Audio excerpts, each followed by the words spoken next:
Major, আপনাকে pant খুলতে হবে। কথাটি শোনা মাত্র চকিত গতিতে বসা থেকে উঠে দাঁড়িয়ে সামনে দাঁড়ানো লেডি ডিউটি ডাক্তারের মুখের দিকে তাকালো মেজর মোহিত ওয়াসিফ।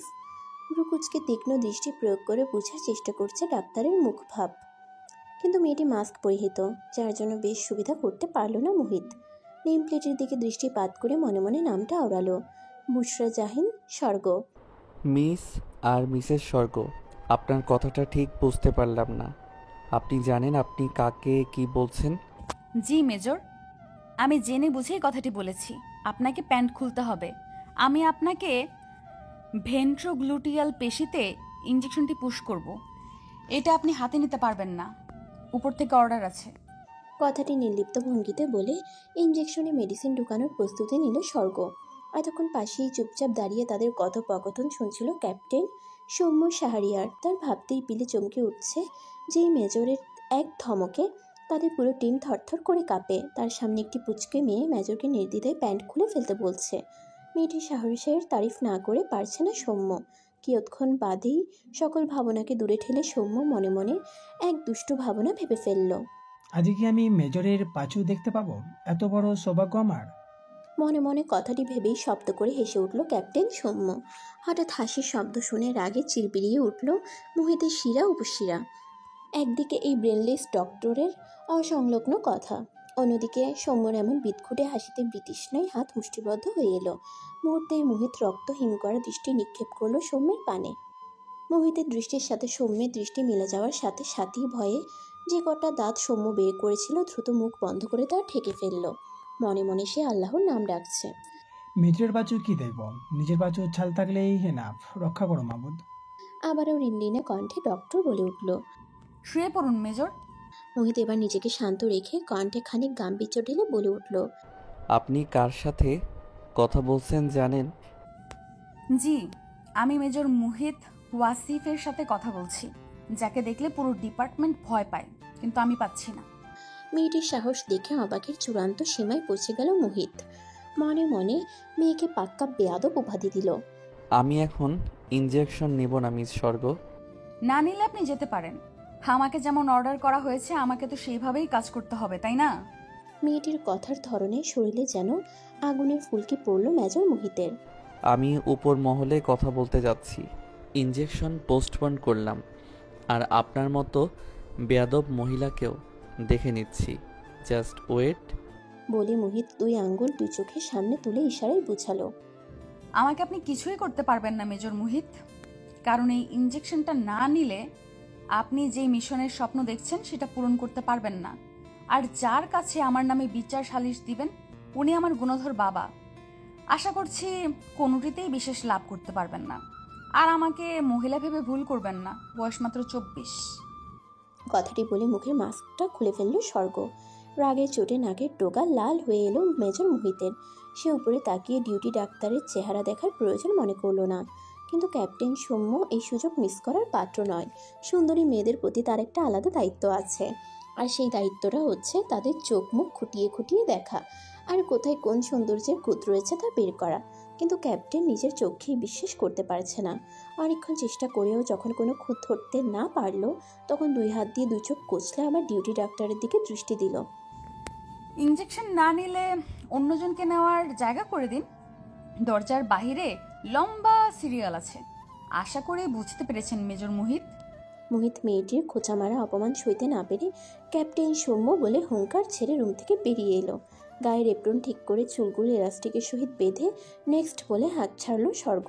রুমে এসে গায়ের ইউনিফর্ম খুলে বিছানায় সজোরে আছাড় মারল মোহিত। সৌম্য মনে মনে জিকির করেই যাচ্ছে, কারণ পূর্বের ন্যায় মেজর আজকেও রেগে আছেন, আর তাকে নির্ঘাত কঠিন পানিশমেন্ট দিবেন। পূর্বের পানিশমেন্টের কথা মনে পড়তেই পেটে মোচড় দিল সৌম্যের। সৌম্য চলে গেল সেই ভয়ঙ্কর স্মৃতিচারণ করতে। গত বছর গ্রীষ্মকালে তাদের টিম একটি গ্রামের জঙ্গলে ক্যাম্প গেড়েছিল। রাতে গোলাগুলির মহড়া হতো, দিনে মাটি গর্ত করে বাংকার বানাতে হতো। যেমন গরম তেমন পরিশ্রমে মেজরের অনুপস্থিতিতে সৌম্য এক সোলজারকে নিয়ে কাজে ফাঁকি দিয়ে ক্যাম্পের বাইরে চলে আসে। শুধু তাই নয়, হাঁটতে হাঁটতে তারা লোকালয়ে পৌঁছে যায়। হাঁটতে হাঁটতে নির্জন একটি বাড়িতে একটি আম গাছে পাকা পাকা টসটসে আম ঝুলতে দেখে লোভ সামলাতে পারেনি সৌম্য। সে আম ছিঁড়তে উদ্যত হতেই সোলজার তাকে নিষেধ করে যে, সৌম্য বুক বুক চাপড়ে বলেছিল। তোমার মেজর কিছুতেই টের পাবে না। এরপর তারা আম ছিঁড়ে খেতেই কোথা থেকে যেন একটি বুড়ি এসে লাঠি দিয়ে তাদের দৌড়ানি দিয়েছিল। সৌম্য আম নিয়েই ভোদর। ভেবেছিল বুড়ি আর কি করতে পারবে, কিন্তু বুড়ি ছিল ধানি লঙ্কা। দৌড়েই ক্ষান্ত হয়নি, সোজা ক্যাম্পে এসে বিচার দিয়ে গেছে। সেদিন মোহিত তাকে এই তেল ছড়ানো গরমে 200 পুশ আপ করিয়েছে, সাথে এক পায়ে 3 ঘন্টা দাঁড় করিয়ে রেখেছে। এমনি এমনি দাঁড় করায়নি, হাতে 6টি ইট উঁচু করে ধরিয়ে দাঁড় করিয়ে রেখেছিল। সেদিনের সেই শাস্তিতে রাতে হাড় কাঁপিয়ে জ্বর এসেছিল সৌম্যের। সেই জ্বরে সৌম্য টানা 21 দিন কিছু খেতে পারেনি। আর শরীর ব্যথার কথা না বললেই নয়, মনে পড়লে এখনও ব্যথা করে। সৌম্যের ভাবনার ছেদন ঘটল মোহিতের দাঁত পিষানো ধমকে। কেন হেসেছিলে ক্যাপ্টেন? এমন আকস্মিক প্রশ্নে গলা শুকিয়ে উঠল সৌম্যের। কি উত্তর দিবে তা ভাবতে লাগলো। এরই মধ্যে আবারও গমগমে কণ্ঠে বলে উঠল মোহিত। তোমাকে শাস্তি পেতে হবে সৌম্য। শাস্তির কথা মনে পড়তেই সৌম্যের মুখ পাংশুবর্ণ ধারণ করলো। কাদো কাদো মুখে মেজরের দিকে অসহায় দৃষ্টিপাত করেও কোনো সুবিধা করতে পারল না বেচারা ক্যাপ্টেন। যাও সৌম্য, শাস্তির জন্য রেডি হও। কিসের শাস্তি চলছে এখানে? মেজর মোহিত ওয়াসিফ। হঠাৎই রুমে মেজর জানালেন নাফিস মাহমুদের প্রবেশ যেন আবাকের চরম সীমায় পৌঁছে দিল মোহিত আর সৌম্যকে। দুজনেই ব্যতিব্যস্ত হয়ে স্যালিউট ঠুকলো। মোহিত জিজ্ঞেস করলো, স্যার, আপনি এখানে? আসতে হলো মেজর, আসতে হলো। আমার মেয়েকে কথা শুনিয়ে ইঞ্জেকশন নিবে না বলে নাকি বের হয়ে এসেছো? মোহিত হা হয়ে গেল। তার মানে ইতিমধ্যে বিচার চলে গিয়েছে। যেখানে বিচার দেওয়ার কথা মোহিতের, কারণ সে অপমানিত হয়েছে, সেখানে কিনা ওই মেয়েই তাকে শায়েস্তা করতে বিচার দিয়েছে। দুঃখের হাসি এসে গেল মোহিতের, অবজ্ঞাজনক হাসি। স্যার, একটা সত্য কথা বলি। বলো। আপনার মেয়ে একটা পাক্কা শয়তানের হাড্ডি আর বেয়াদব। কাউকে সম্মান করতে তো জানেই না, উল্টো কিভাবে অপমান করতে হবে সেটা ভালোভাবে রপ্ত করেছে। ক্যাপ্টেন সৌম্য জানে মোহিত ঠোঁটকাটা, তাই বলে মেজর জেনারেলের সামনে তারই মেয়ের নামে এমন ভয়ানক ব্যাখ্যা শুনে মাথা ভনভন করে উঠল সৌম্য শাহরিয়ারের। ঠিক বলেছ মেজর মোহিত, মেয়েটা একদম মায়ের মতো হয়েছে। ঘরেও সম্মান পাই না, এখানেও পাই না। নাফিস মাহমুদের উক্তিতে চোখ কোটর থেকে বেরিয়ে এলো সৌম্যের। মেজর জেনারেল মা মেয়ের অত্যাচারে নিগৃহীত। মনে মনে বলে, এই জন্যই তাহলে আমাদের উপর স্টিম বোলার চালায় ব্যাটা হারামি। তা বাবা মোহিত, আমার মেয়েকে তুমি অপমান করেছো নাকি আমার মেয়ে তোমাকে করেছে? যদি বলতে খুব উপকার হতো আর কি। কথাটি বলে উত্তরের প্রত্যাশায় মোহিতের দিকে দৃষ্টি বুলালেন। আপনার মেয়ে আমাকে অপমান করে রুম থেকে বের করে দিয়েছে স্যার। খুব করে কেশে ফেললেন মেজর জেনারেল নাফিস মাহমুদ। যেই মেজরের ভয়ে তিনিও মাঝে মাঝে তটস্থ থাকেন, সেই মেজর তার মেয়ের কাছে পাত্তা পায়নি। মোহিতের কাঁধে হাত চাপড়ে বলে উঠলেন নাফিস মাহমুদ, থাক বাবা, মনে কষ্ট নিও না।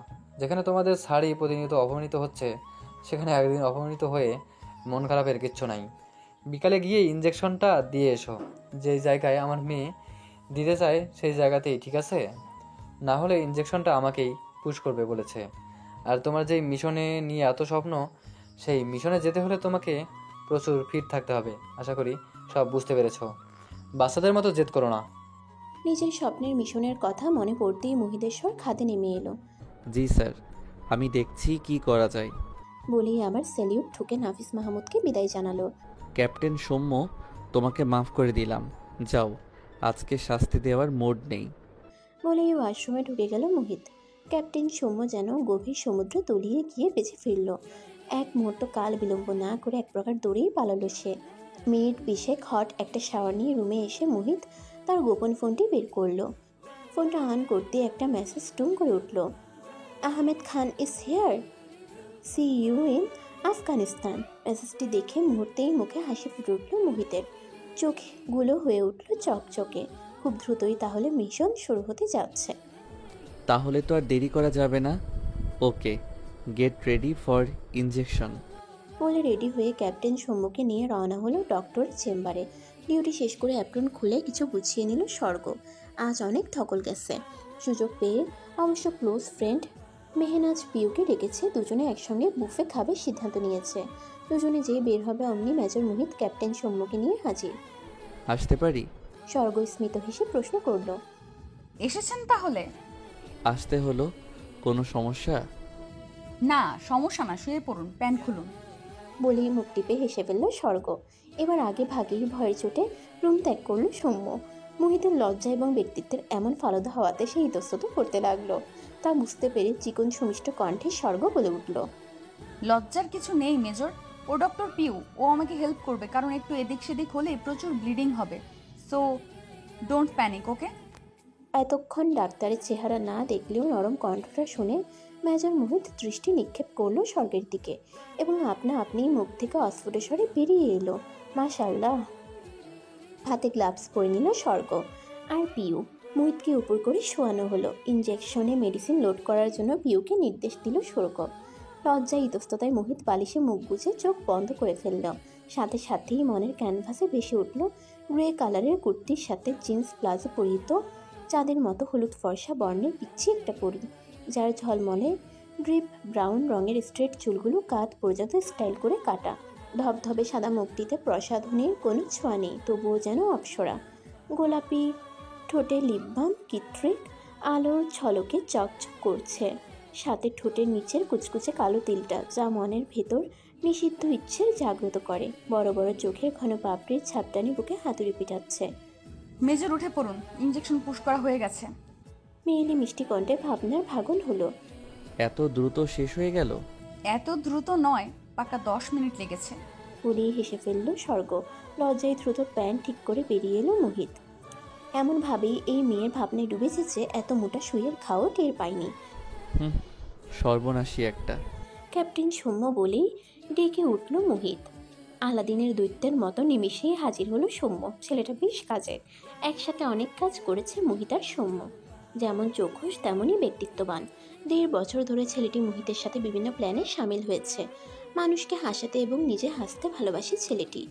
মোহিতেরও ইচ্ছে করে সৌম্যের মতো হতে, কিন্তু বিভিন্ন কারণে নিজের খোলস থেকে বেরোতে পারে না মোহিত।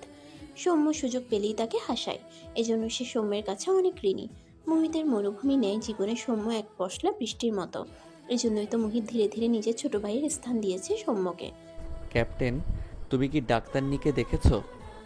সৌম্য গদগদ হয়ে মাথা নিচু করে 2 হাত বুকে ভাঁজ করে বলল, জি স্যার, ডাক্তার রানী ভয়ঙ্কর সুন্দরী। ভয়ঙ্কর সুন্দরী নয়, বলো ভয়ঙ্কর বেয়াদব। বলেই ফিচেল হেসে কালো রোদ চশমাটা নায়কীয় স্টাইলে চোখে লাগিয়ে এক হাত পকে ঢুকিয়ে শীষ বাজিয়ে প্রস্থান নিল।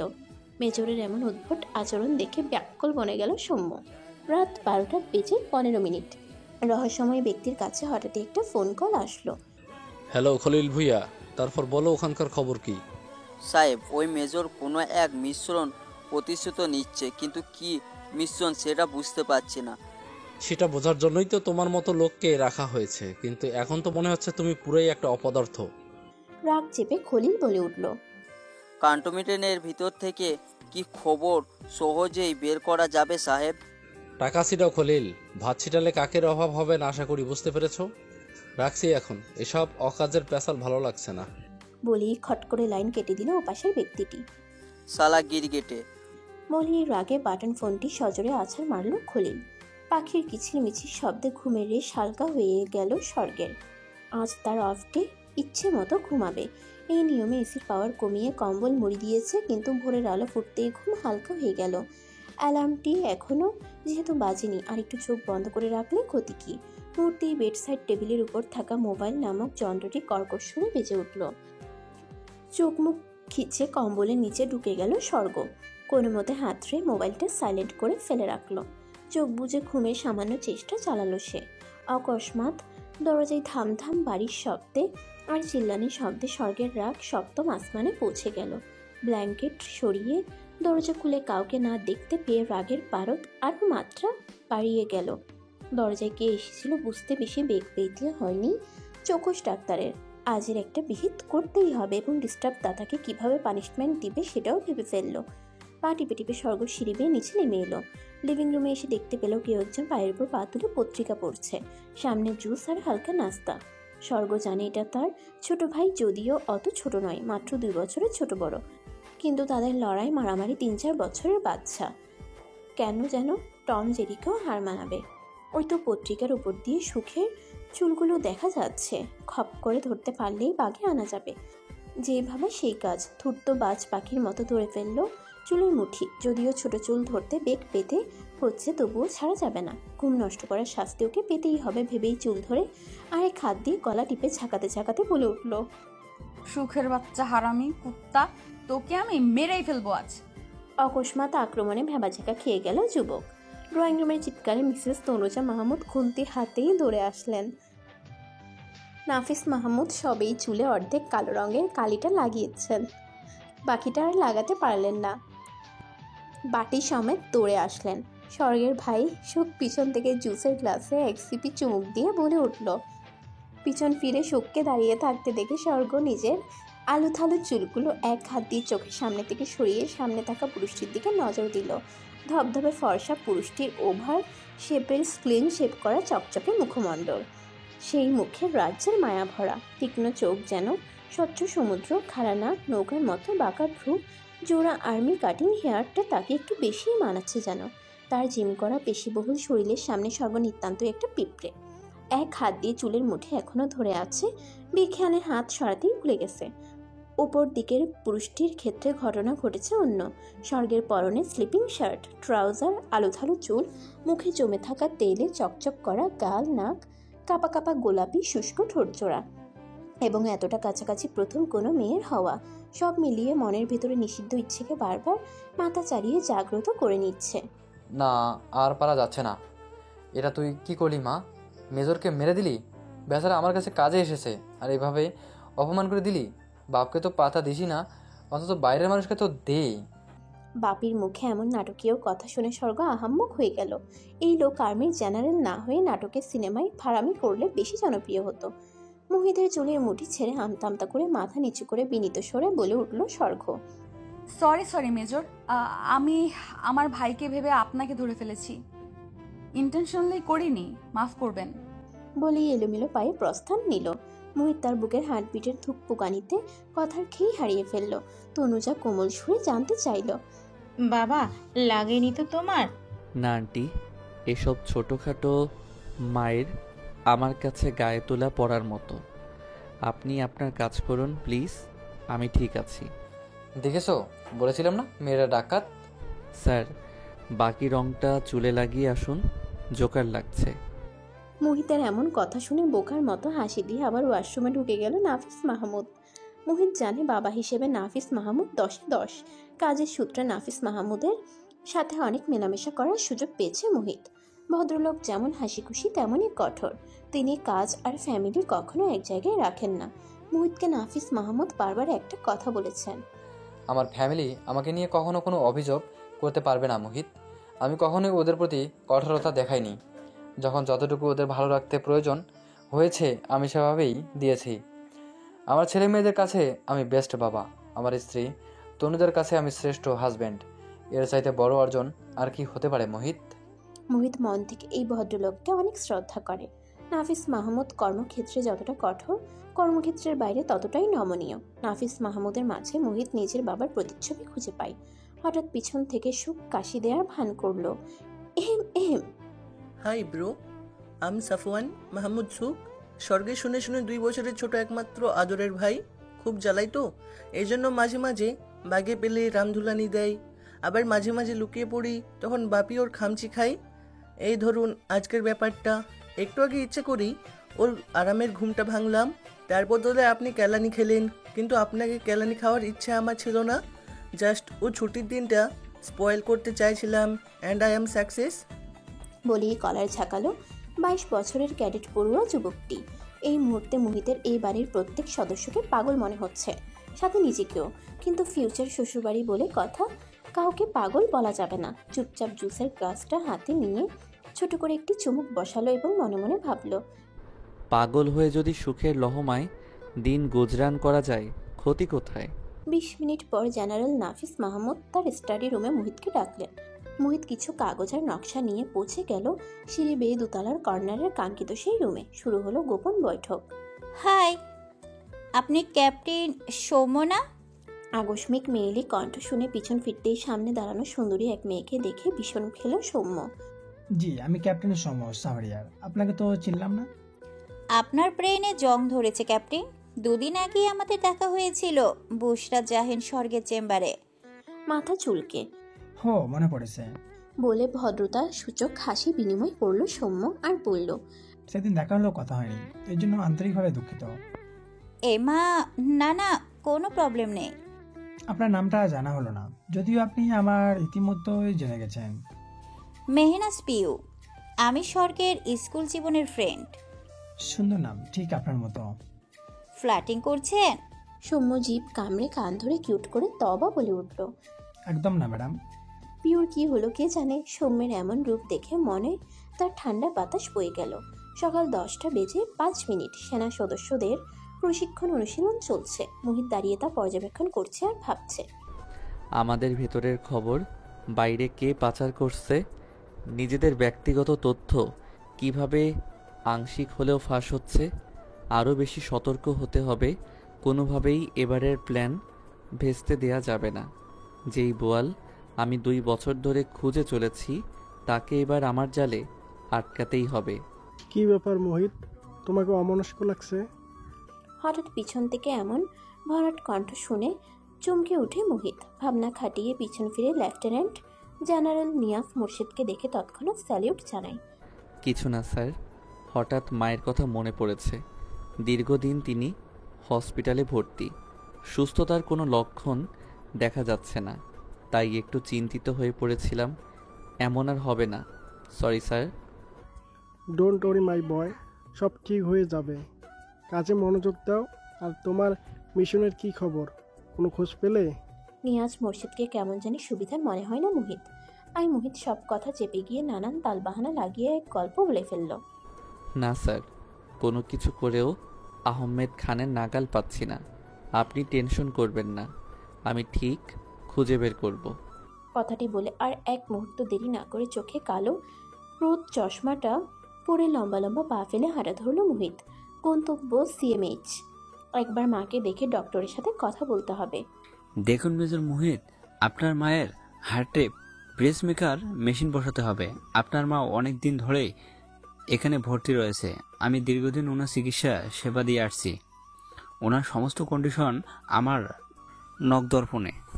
ওনার হার্টের স্বাভাবিক কার্যক্রম বলুন বা স্পন্দন তৈরি করে বলুন, ওনার হার্টের যেই কন্ডিশন, এখন আপনি অনুমতি দিলেই আমি মেশিন বসানোর জন্য অপারেশন করার ব্যবস্থা নিব। মেশিন বসালে কি আমার মা পুরোপুরি সুস্থ হবে ডক্টর?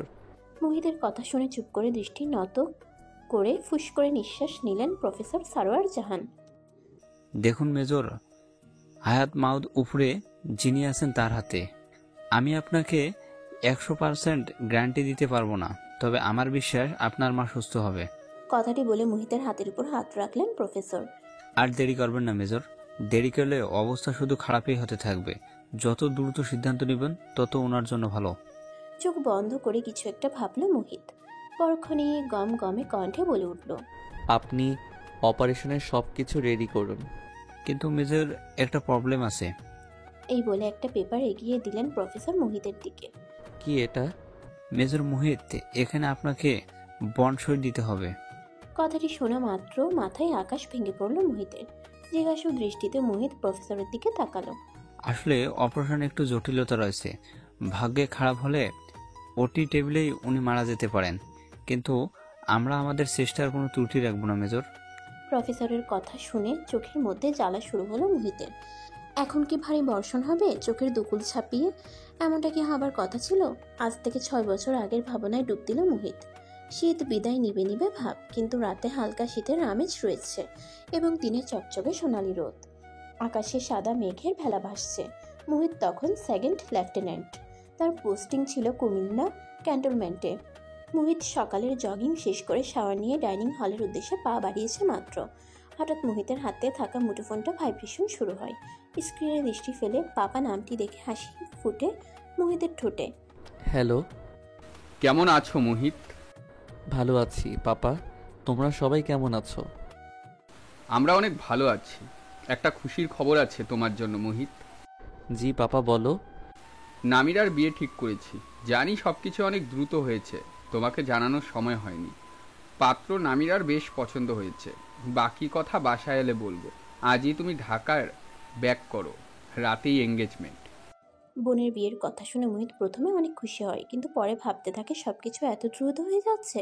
মোহিত জানে তার বাবা একজন বিচক্ষণ মানুষ, সে ভুল সিদ্ধান্ত নিবে না অবশ্যই, কারণ একজন বিচক্ষণ ম্যাজিস্ট্রেট আর যাই করুক যার তার হাতে কখনো মেয়ে তুলে দিবে না। মোহিত আরও কিছু কথা বলে ফোন কেটে দেয়। নিজ কক্ষে ব্যাগ গুছাচ্ছে মোহিত। একমাত্র বোনের বিয়ে বলে কথা। 15 দিনের ছুটি নিয়ে মোহিত ঢাকার উদ্দেশ্যে যাত্রা শুরু করে। এখন বিকেল 5টা। মোহিত দাঁড়িয়ে আছে তার বাড়ির মেইন ডোরের সামনে। কলিং বেল টিপে অপেক্ষা করছে। খট করে দরজা খুলে গেল। দীর্ঘ 6 মাস পর মোহিত পাশে এসেছে। মোহিতকে দেখে ভূত দেখার মতো চমকে উঠল 10 বছরের এক বালক। চিৎকার করে বলে উঠল, ভাইয়া। আদরের ছোট ভাইকে জড়িয়ে কোলে তুলে ফেলল মোহিত। নামিরা আর মোহিতের চাইতে বয়সে অনেক ছোট এই পুচকু মুকিত যেমন বাড়ির ছোট সদস্য তেমনই কিউট একটা বাচ্চা। এজন্যই তো সকলের চোখের মধ্যমণি। হুট করে এলে জানালে না কেন? তোকে সারপ্রাইজ দিলাম। পাপা জানতো, মাও জানতো, তোকে কেউ জানায়নি। আমি নিষেধ করেছি তাই। এই বলে কোল থেকে মুকিতকে নামিয়ে সোফায় ফেলে দিল মোহিত।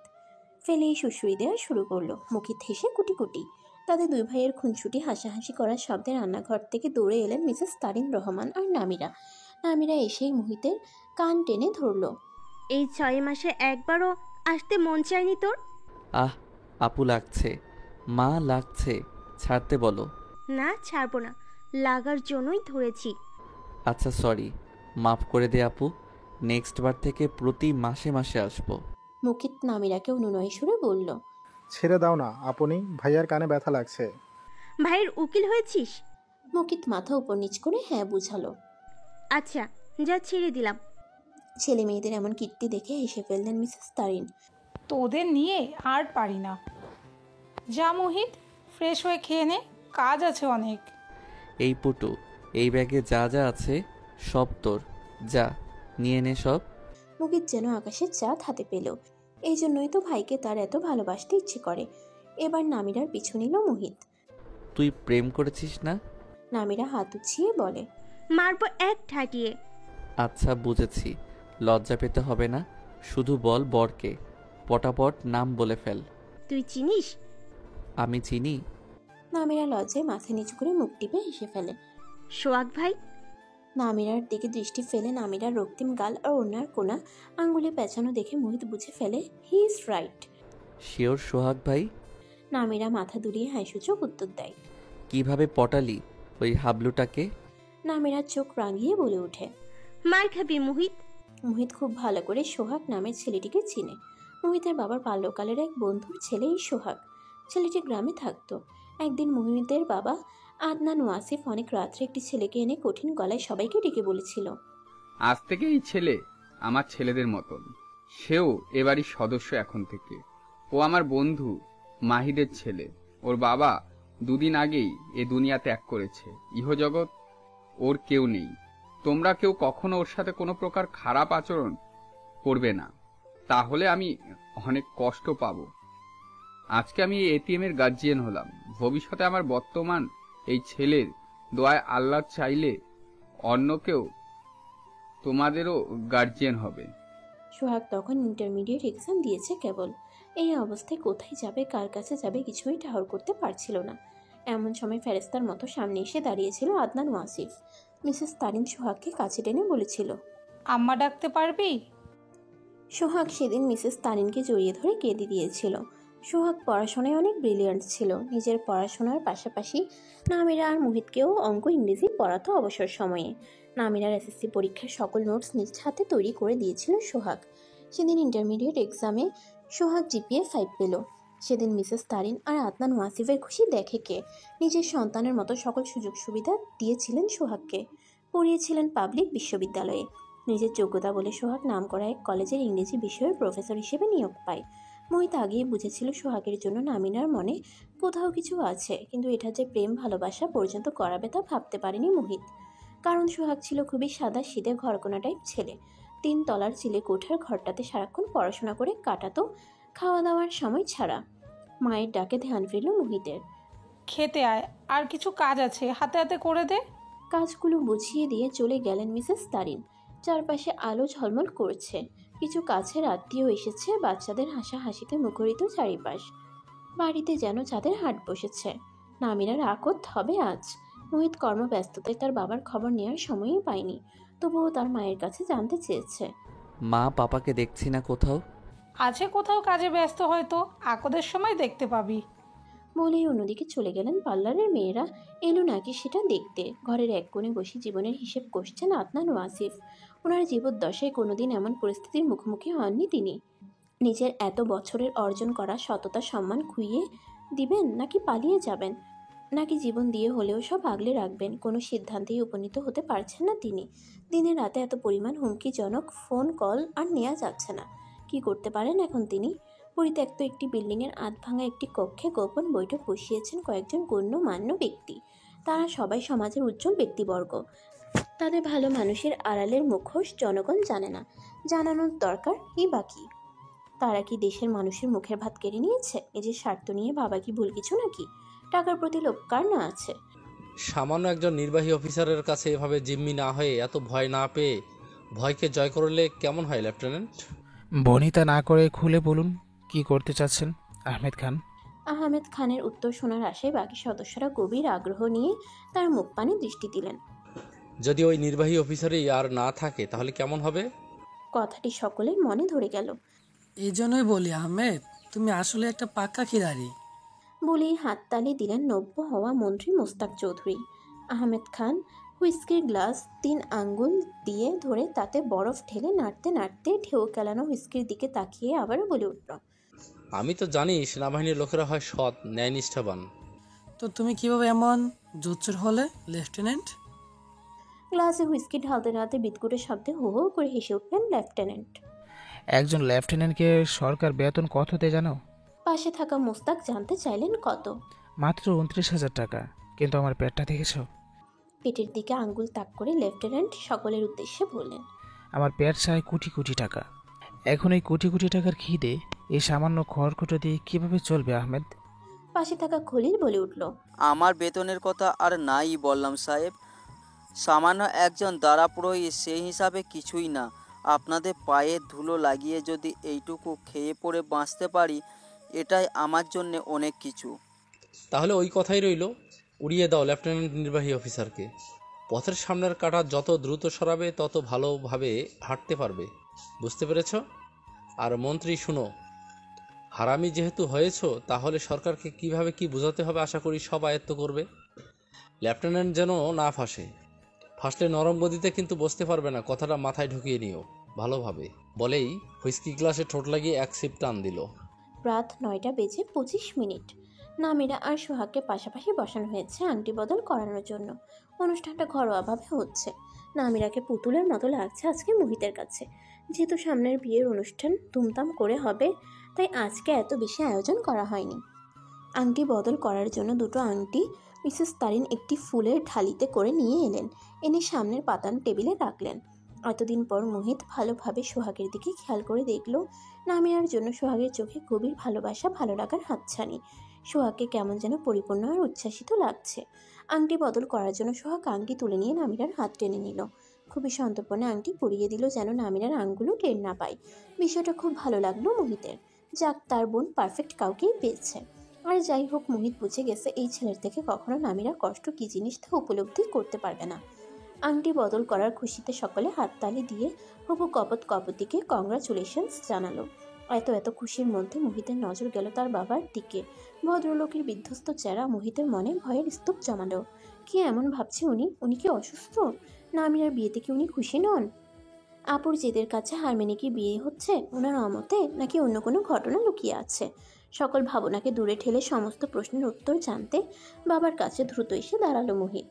পাপা কিছু না লুকিয়ে সত্যি করে বলো কি হয়েছে। মেজর মোহিত, আপনি এখানে? পিছন থেকে এক সুমিষ্ট মেয়েলি সুরটি কার হতে পারে তা ভাবতে ন্যানোসেকেন্ড সময়ও লাগলো না মোহিতের। পিছন ফিরে মিষ্টি হাসি দিয়ে বলে উঠল, জি ডাক্তার সাহেবা, আমি এখানে আপনার সামনে। চাইলে আমার চুল টেনে গলা টিপে ধরতে পারেন। লজ্জায় চোখ নামিয়ে নিল স্বর্গ। লজ্জায় অবনত মুখশ্রী এসে মোহিতের নিজেকে নেশাখোর মনে হচ্ছে। কি আছে এই মায়াবী চেহারায়? আমি আপনাকে কিন্তু অলরেডি সরি বলেছি মেজর। তা নাটক না করে এখানে কেন এসেছেন জানতে পারি? একটা কাজ ছিল। তো কাজটি কি শেষ? মোহিত মাথা ঝাঁকিয়ে নরম সুরে বলল, আপাতত শেষ। তা মিস গুন্ডি, সরি স্বর্গ, আপনার ইউনিফর্ম কোথায়? ডিউটি আওয়ার শেষ, বাড়ি যাব। চলুন একসাথে যাওয়া যাক। বলে মোহিত সামনের দিকে সম্মানের সহিত হাত ইশারা দিল। দাঁড়ান 1 মিনিট মেজর, যাব আর আসবো। বলেই ফুরুত করে দৌড়ে পালালো স্বর্গ। স্বর্গের পরনে জিন্স কালারের রোম্পার সাথে হাফ হাতা হোয়াইট টি শার্ট, পায়ে স্নিকার্স, সাথে পনিটেল স্টাইলে বাঁধা চুল, চোখে সামান্য কাজল, ঠোঁটে হালকা গোলাপি লিপস্টিক। মোহিতের বুকে কাঁপুন ধরালো। স্বর্গ যাওয়ার পর মোহিত 2 হাত দিয়ে বুক চেপে ধরে ওয়েটিং চেয়ারে বসে পড়লো আর বলে উঠল। হৃদয় হরিণী একটা। মিনিট 5 পরেই ফিরে এলো স্বর্গ। কি ব্যাপার মেজর, আপনাকে এমন বিধ্বস্ত লাগছে কেন? বুকে ব্যথা হচ্ছে? স্বর্গ 2 হাতে দুটো ঠান্ডা জুসের কাপ নিয়ে মোহিতের দিকে ভ্রু কুচকে উৎসুক দৃষ্টি নিয়ে দাঁড়িয়ে আছে।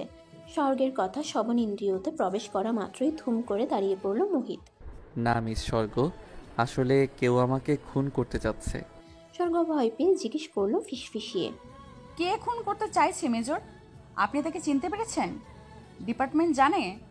চিনতে পেরেছি, কিন্তু আমি খুন হতে চাই মিস স্বর্গ, তাই ডিপার্টমেন্টকে জানাইনি। এবার স্বর্গ বুঝতে পারলো মোহিত তার সাথে মজা নিচ্ছে, তাই সে মুখ ফুলিয়ে বলল, আমাকে বোকা বানালেন মেজর মোহিত ওয়াসিফ, এর শোধ আমি তুলব। বলে জুসের কাপ এগিয়ে বলে উঠল, নিন ঠান্ডা জুস পান করুন, বাইরে অনেক গরম। জুস হাতে নিতে নিতে মোহিত স্বর্গের দিকে তাকিয়ে বলে বসলো, আমি চাই আপনি আমার উপর শোধ তুলুন মিস স্বর্গ। কথাটি বলে স্বর্গের চোখে চোখ রাখলো। কতক্ষণ তাদের দৃষ্টি বিনিময় হলো কে জানে। ধ্যান ভাঙলো ক্যাপ্টেন সৌম্যের ডাকে। স্যার জিএফ নিয়ে এসেছে হেডকোয়ার্টারে, যেতে হবে, বোর্ড মিটিং আছে। সৌম্যের উপস্থিতিতে ইতস্ততায় দুজনেই দ্রুত দৃষ্টি সরিয়ে কাচুমাচু করে। কেউ কাউকে বিদায় না জানিয়ে দ্রুত প্রস্থান নিল। হুইস্কির বোতল থেকে কেবলই নিজের পছন্দ মতো 1 প্যাক গ্লাসে ঢেলেছে লেফটেন্যান্ট কর্নেল নাসের হায়দার। চুমুক দেওয়ার আগেই টেবিলে রাখা ফোনটি কাঁপতে শুরু করলো। অসময়ে যখন তখন ফোন আসা নাসেরের একদম পছন্দ নয়। বিরক্তিতে চোখ উপরের দিকে উল্টিয়ে ঠোঁট কামড়ে ধরে ফোনটি হাতে নিল। স্ক্রিনে জানা পরিচিত রাঘব বোয়ালের নম্বর দেখে মুখের সমস্ত দাঁত বের হয়ে এলো খুশিতে। হ্যালো, ওদিকের খবর কি লেফটেন্যান্ট? গোপন সূত্রে জানতে পেরেছি কোনো এক মেজর আমার খুব নজরদারি করছে। মেজরকে একটু ঘোল খাওয়ালে কেমন হয় বলো তো? তোমার যা ভালো মনে হয়, কিন্তু তুমি কি তার নাগাল এত সহজে পাবে? মেজর কিন্তু সাধারণ কোনো মেজর নয়। যেমন চৌকস তেমন কার্য উদ্ধারকারী। পুরো ডিপার্টমেন্টে তার সাথে আছে। ব্রিগেডিয়ার জেনারেল পর্যন্ত তাকে বেশ সমীহ করে চলে। শুনো লেফটেন্যান্ট, তোমার দায়িত্ব আমাকে খবর সাপ্লাই দেয়া। আমি কিভাবে কি করব সেটা নিয়ে তোমার না ভাবলেও চলবে। বলেই কলটা কেটে দিল। নাসিরের মাঝে মাঝে মনে চায় এক শুটে আহমেদের বুক ছাঁচড়া করতে। বেটা নিজেকে মহাপণ্ডিত ভাবে, যা খুশি তাই বলে ফেলতে দ্বিধা করে না। শালা খুনি একটা, কিন্তু টাকার লোভে শত অপমান সহ্য করেও দাঁত কামড়ে পড়ে আছে নাসের। বাংলাদেশ আর্মি হেডকোয়ার্টার্সে বোর্ড মিটিং বসেছে। আলোচনার কেন্দ্রবিন্দুতে রয়েছে আহমেদ খান নামের এক ব্যক্তি, যিনি প্রচুর অর্থ, কোটি কোটি টাকার হীরা আর মানুষের বিভিন্ন অর্গান পাচারের কাজ রীতিমতো করে যাচ্ছে। কোনো পুলিশ, র্যাব, বিডিআর, এমনকি আর্মি কয়েকটি ইউনিট মিলেও কিছু করতে পারছে না। কেন করতে পারছে না? এই ব্যর্থতা আসলে কার? এই নিয়ে মিটিংয়ে উপস্থিত রয়েছেন captain Soumya Shahriar, major Mohit Wasif, lieutenant colonel Mezba Siraji, colonel Taj Mahmud, brigadier general Ahsan Faruki, major general Nafis Mahmud সহ লেফটেন্যান্ট জেনারেল এবং জেনারেল। তারা কিছুদিন আগে একটা গোপন খবরের মাধ্যমে জানতে পেরেছে আহমেদ খান কোথায় আছেন বর্তমানে, এবং এটাও জেনেছেন ক্যান্টনমেন্টের কোনো বড় অফিসার এখানকার সকল খবর আহমেদ খানের কাছে পৌঁছায়। ওই জন্য প্রতিবার আটঘাট বেঁধে প্ল্যানিং করলেও লাভের ফলাফল শূন্য। তাই আজকের মিটিংয়ে শুধু তাদেরই ডাকা হয়েছে যারা তাদের ইউনিফর্ম আর নীতির সাথে কখনো বেমানি করেনি এবং ভবিষ্যতেও করবে না, যাদের উপর দেশের দায়িত্ব অর্পণের এতগুলো বছর পরেও অভিযোগের কোনো আঙ্গুল ওঠেনি। কিরে, এমন দৌড়ে বাসায় ফিরলি কেন? আর ফিরেছিস যখন পোশাক না পাল্টে হাত মুখ না ধুয়ে মরার মতো পড়ে আছিস কেন?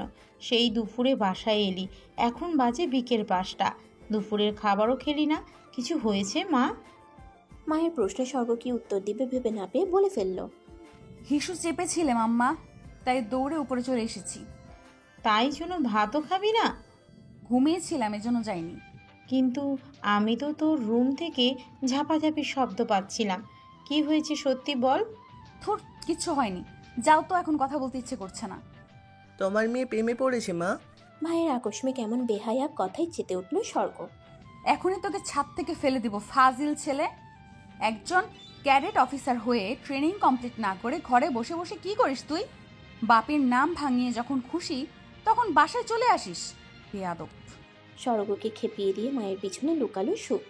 তোমার মেয়ে প্রেমে পড়েছে মা, দেখো ওর গাল লাল রয়েছে লজ্জায়।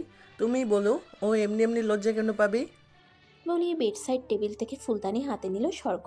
ভয়ে মিসেস তনুজা আর সুখ আস্তে করে দরজা পেরিয়ে চলে গেল। পাগল খেপেছে। ইয়ে, আই এম সাকসেস বলে সুখ হাত মুষ্টি করে ভিক্টোরি সাইন দিল। বিছানায় ধপ করে 4 হাত পা ছড়িয়ে শুয়ে পড়ল স্বর্গ। এরপর আবার বসে পড়ল। হাঁটু ভাঁজ করে হাঁটুতে মাথা ঠেকিয়ে বিড়বিড় করে উঠল। কে বলেছে তোকে স্বর্গ ওই মেজরের দিকে এমন ড্যাপ ড্যাপ করে তাকাতে? ওই লোক যেই চূড়ান্ত বজ্জাত আর ঠোঁট কাটা, তোকে তো লজ্জায় চুবিয়ে মারবে। থুর, আর ভুলেও সামনে পড়বো না ওই সর্বনাশা মেজরের। বলেই ওয়াশরুমে ফ্রেশ হতে চলে গেল স্বর্গ। তুমি কি কখনো প্রেমে পড়েছো ক্যাপ্টেন সৌম্য? আকাশ থেকে পড়ার ভান করে সৌম্য বলে উঠল। প্রেম আর আমি? কি যে বলেন স্যার, ইন্টার পাস করে লং কোর্সে ক্যাডেট অফিসার হলাম, যেখানে সিটি পাস ছাড়া বাইরের বের হওয়া যায় না। ট্রেনিং নিলাম, লেফটেন্যান্ট হলাম। এরপর থেকে তো জীবনের রঙই বদলে গেছে, খালি মিশন এক্সাম মিশন এক্সাম। এখন আবার ক্যাপ্টেন হয়ে তো মায় জড়িয়ার পড়েছি, বাথরুমে যাওয়ার সময় পর্যন্ত পাচ্ছি না স্যার।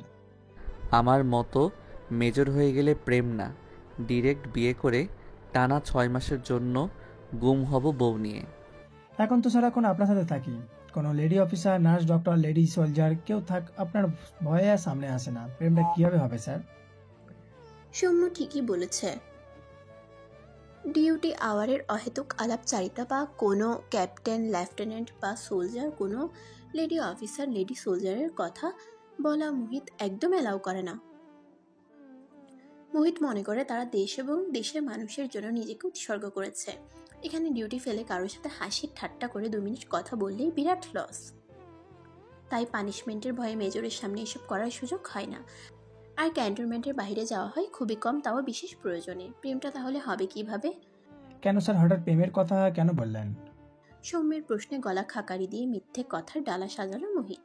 প্রেম করলে এটার অজুহাতে তোমাকে কঠিন পানিশমেন্ট দিতাম আর কি, সেজন্য।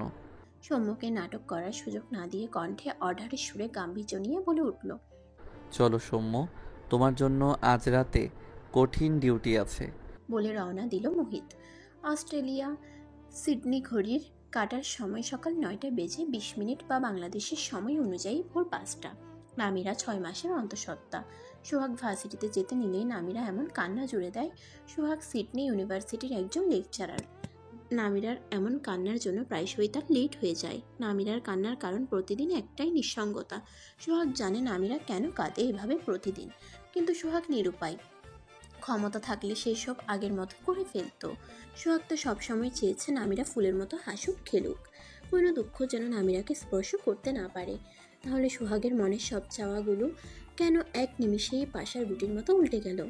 আচ্ছা, যদি টাইম ট্রাভেল নামে সত্যিই কিছু থাকতো, সোহাগ কি আগে ভাগে সকল দুর্ঘটনা এড়িয়ে নামিরাকে স্বাভাবিক সুন্দর একটি জীবন গড়ে দিতে পারত?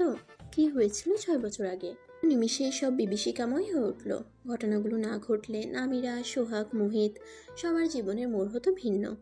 এমন সময় হৃদয় বিদারক ঘটনা ঘটে যাওয়ার কি খুব দরকার ছিল? না, আর ভাবতে পারছে না সোহাগ। নিজের চোখের জল কোনো রকমে সামলে নামিরাকে হেল্পিং হ্যান্ডের কাছে বুঝিয়ে ভার্সিটিতে যাবার উদ্দেশ্যে পা বাড়ালো। হাই মিস পু, কোন টেস্টটা নেবেন সেটা ডিসাইড করতে পারছেন না? সৌম্যের অতর্কিত আগমনে চমকে উঠে পিউ। বুকে থুতু লাগিয়ে বলে উঠে, আপনি কি ভূত নাকি ক্যাপ্টেন? ও মা, ভূত হবো কেন? শপিং এসেছি। শপিং করতে করতে দেখলাম আপনি গালে হাত দিয়ে বসে আছেন। আর একটু এগিয়ে এসে দেখি সামনে ড্রেসের পসরা সাজিয়েছেন। এতগুলো ড্রেস একসাথে দেখলে আপনি কখনোই একটি সুন্দর ড্রেস কিনতে পারবেন না মিস পিউনাস। সৌম্যের এমন আদুরে ডাকে পিউ আইসক্রিমের মতো গলে গিয়ে বিড়াল ছানার মতো 2 হাত থুতনির নিচে গুটিয়ে কিউট ফেস বানিয়ে বলে উঠল, তাহলে আপনি একটা সিলেক্ট করে দিন ক্যাপ্টেন। সৌম্য অভিজ্ঞের ন্যায় দোকানিকে এটা দেখান ওটা দেখান বলে 2টো ড্রেস সিলেক্ট করলো। কাকতালীয়ভাবে দুটো ড্রেসই পিউয়ের পছন্দ হলো। একটি মেরুন রঙের, অন্যটি ল্যাভেন্ডার। সৌম্য পিউকে উদ্দেশ্য করে আকুতি ভরা কণ্ঠে বলল, পিউনাস, ড্রেসগুলো আপনাকে সুন্দর মানাবে, কিন্তু অনুরোধ থাকবে এগুলো আপনি কোনো ছেলের সামনে পরবেন না। কেন, আপনাকে মুগ্ধ হয়ে দেখলে আমার অনেক খারাপ লাগবে। বলেই দ্রুত হাঁটা দিল সৌম্য। মুচকি হেসে ড্রেসগুলোর বিল মিটিয়ে বাড়ির উদ্দেশ্যে রওনা দিল পিউ। ঢাকা সেনানিবাসের সেনাকুঞ্জের কমিউনিটি সেন্টারটি ফুলে ফুলে সজ্জিত। চারপাশে বিভিন্ন ধরনের লাইটিং, ক্যান্ডেল, নিয়ন বাতি সেট করে। আকাশে গুড়গুড় শব্দে ফুটছে বাজি। আজকের সন্ধ্যাটা যেন মোহনীয় রূপ ধারণ করেছে। বড় বড় সামরিক বাহিনীর অফিসাররা তাদের পরিবার নিয়ে উপস্থিত হয়েছেন। ব্রিগেডিয়ার জেনারেল আহসান ফারুকের মেয়ের বিয়ে বলে কথা, কোনো কিছুর কমতি নেই। সবার সাথে বিয়েতে উপস্থিত হয়েছেন নাফিস মাহমুদ ও তার পরিবার। মোহিত আর সৌম্য ড্রেস কোড মিলিয়ে ব্ল্যাক স্যুট পরেছে, সাথে সাদা শার্ট, হাতে ব্র্যান্ডেড স্মার্ট ওয়াচ, কালো বেল্ট, কালো শু, চুলগুলো জেল দিয়ে সেট করা। তারা দুজনেই কানে লাগিয়ে নিল ব্লুটুথ ডিভাইস। তারা আজ বিয়ে খেতে নয়, গোয়েন্দাগিরি করতে যাচ্ছে। সৌম্য, মোহিত আর একজন নবাগত মেজর দাঁড়িয়ে কাজের ব্যাপারে কথা বলছেন। এমন সময় মোহিতের নজর গেল বেবি পিঙ্ক লেহেঙ্গা পরিহিত মেয়েটির পানে। আজকে সে সেজেছে, ড্রেসের সাথে স্টাইল করে চুল বেঁধেছে, ঠোঁটে গাঢ় রঙের লিপস্টিক, কানে ঝুলানো বড় বড় দুল, মাথায় ছোট টিকলি, হাতে রিনঝিন চুড়ি। এই বুঝে হাড়টা কেসে যায়। মেয়েটি সত্যিই স্বর্গ, দেখলেই শান্তি লাগে মনে। উফ, ডাক্তার নিয়ে বুঝি আমাকে খুন করেই ক্ষান্ত হবে। কিন্তু পরক্ষণেই মোহিত খেয়াল করলো স্বর্গ ভালোভাবে হাঁটতে পারছে না। সে কাউকে খুঁজছে এমন মনে হলো মোহিতের। মোহিত মন্ত্রমুগ্ধের ন্যায় মেজর ফাহিমার ক্যাপ্টেন সম্মুখে ফেলে চলে যায় স্বর্গের কাছে। কিছু হয়েছে স্বর্গ? মেজরের মুখে নিজের এমন আদুরে নাম শুনে থমকে দাঁড়ালো স্বর্গ। পাশে ফিরে মেজর মোহিতকে দেখে লজ্জায় রক্তিম হলো স্বর্গের দুগাল আর গাল। মিনমিন স্বরে স্বর্গ বলল, না মেজর মোহিত, আমি ঠিক আছি। বলে ক্যাবলা কান্তের মতো দাঁত বের করে হে হে করে হেসে উঠল। কিন্তু মোহিত ছেড়ে দেবার পাত্র নয়। তার জানতেই হবে স্বর্গের কি কোনো প্রবলেম হয়েছে। যদিও এটা অনধিকার চর্চা, তার ব্যক্তিত্বের সাথে এসব যায় না, তবুও কেন জানি তার নির্লজ্জ হতে ইচ্ছে করছে এই মেয়েটার সামনে। আপনি নির্দ্বিধায় বলতে পারেন আমাকে স্বর্গ, আমি আমার বেস্ট চেষ্টা করব। স্বর্গ নিজেকে স্বাভাবিক রেখে বলল, আসলে মেজর, আমি এই ড্রেসটা পরে হাঁটতেই পারছি না। লেহেঙ্গাটা অনেক ভারী, তার মধ্যে এত গরম, অনেক কষ্ট হচ্ছে আমার। বলেই মাথা নিচু করে ফেলল। তার মানে একটি ছেলে আমাকে এমনভাবে ফলো করছে, আমি তার দৃষ্টির আড়াল হতে এদিক সেদিক ছুটি করতে করতে কাহিল হয়ে গেছি।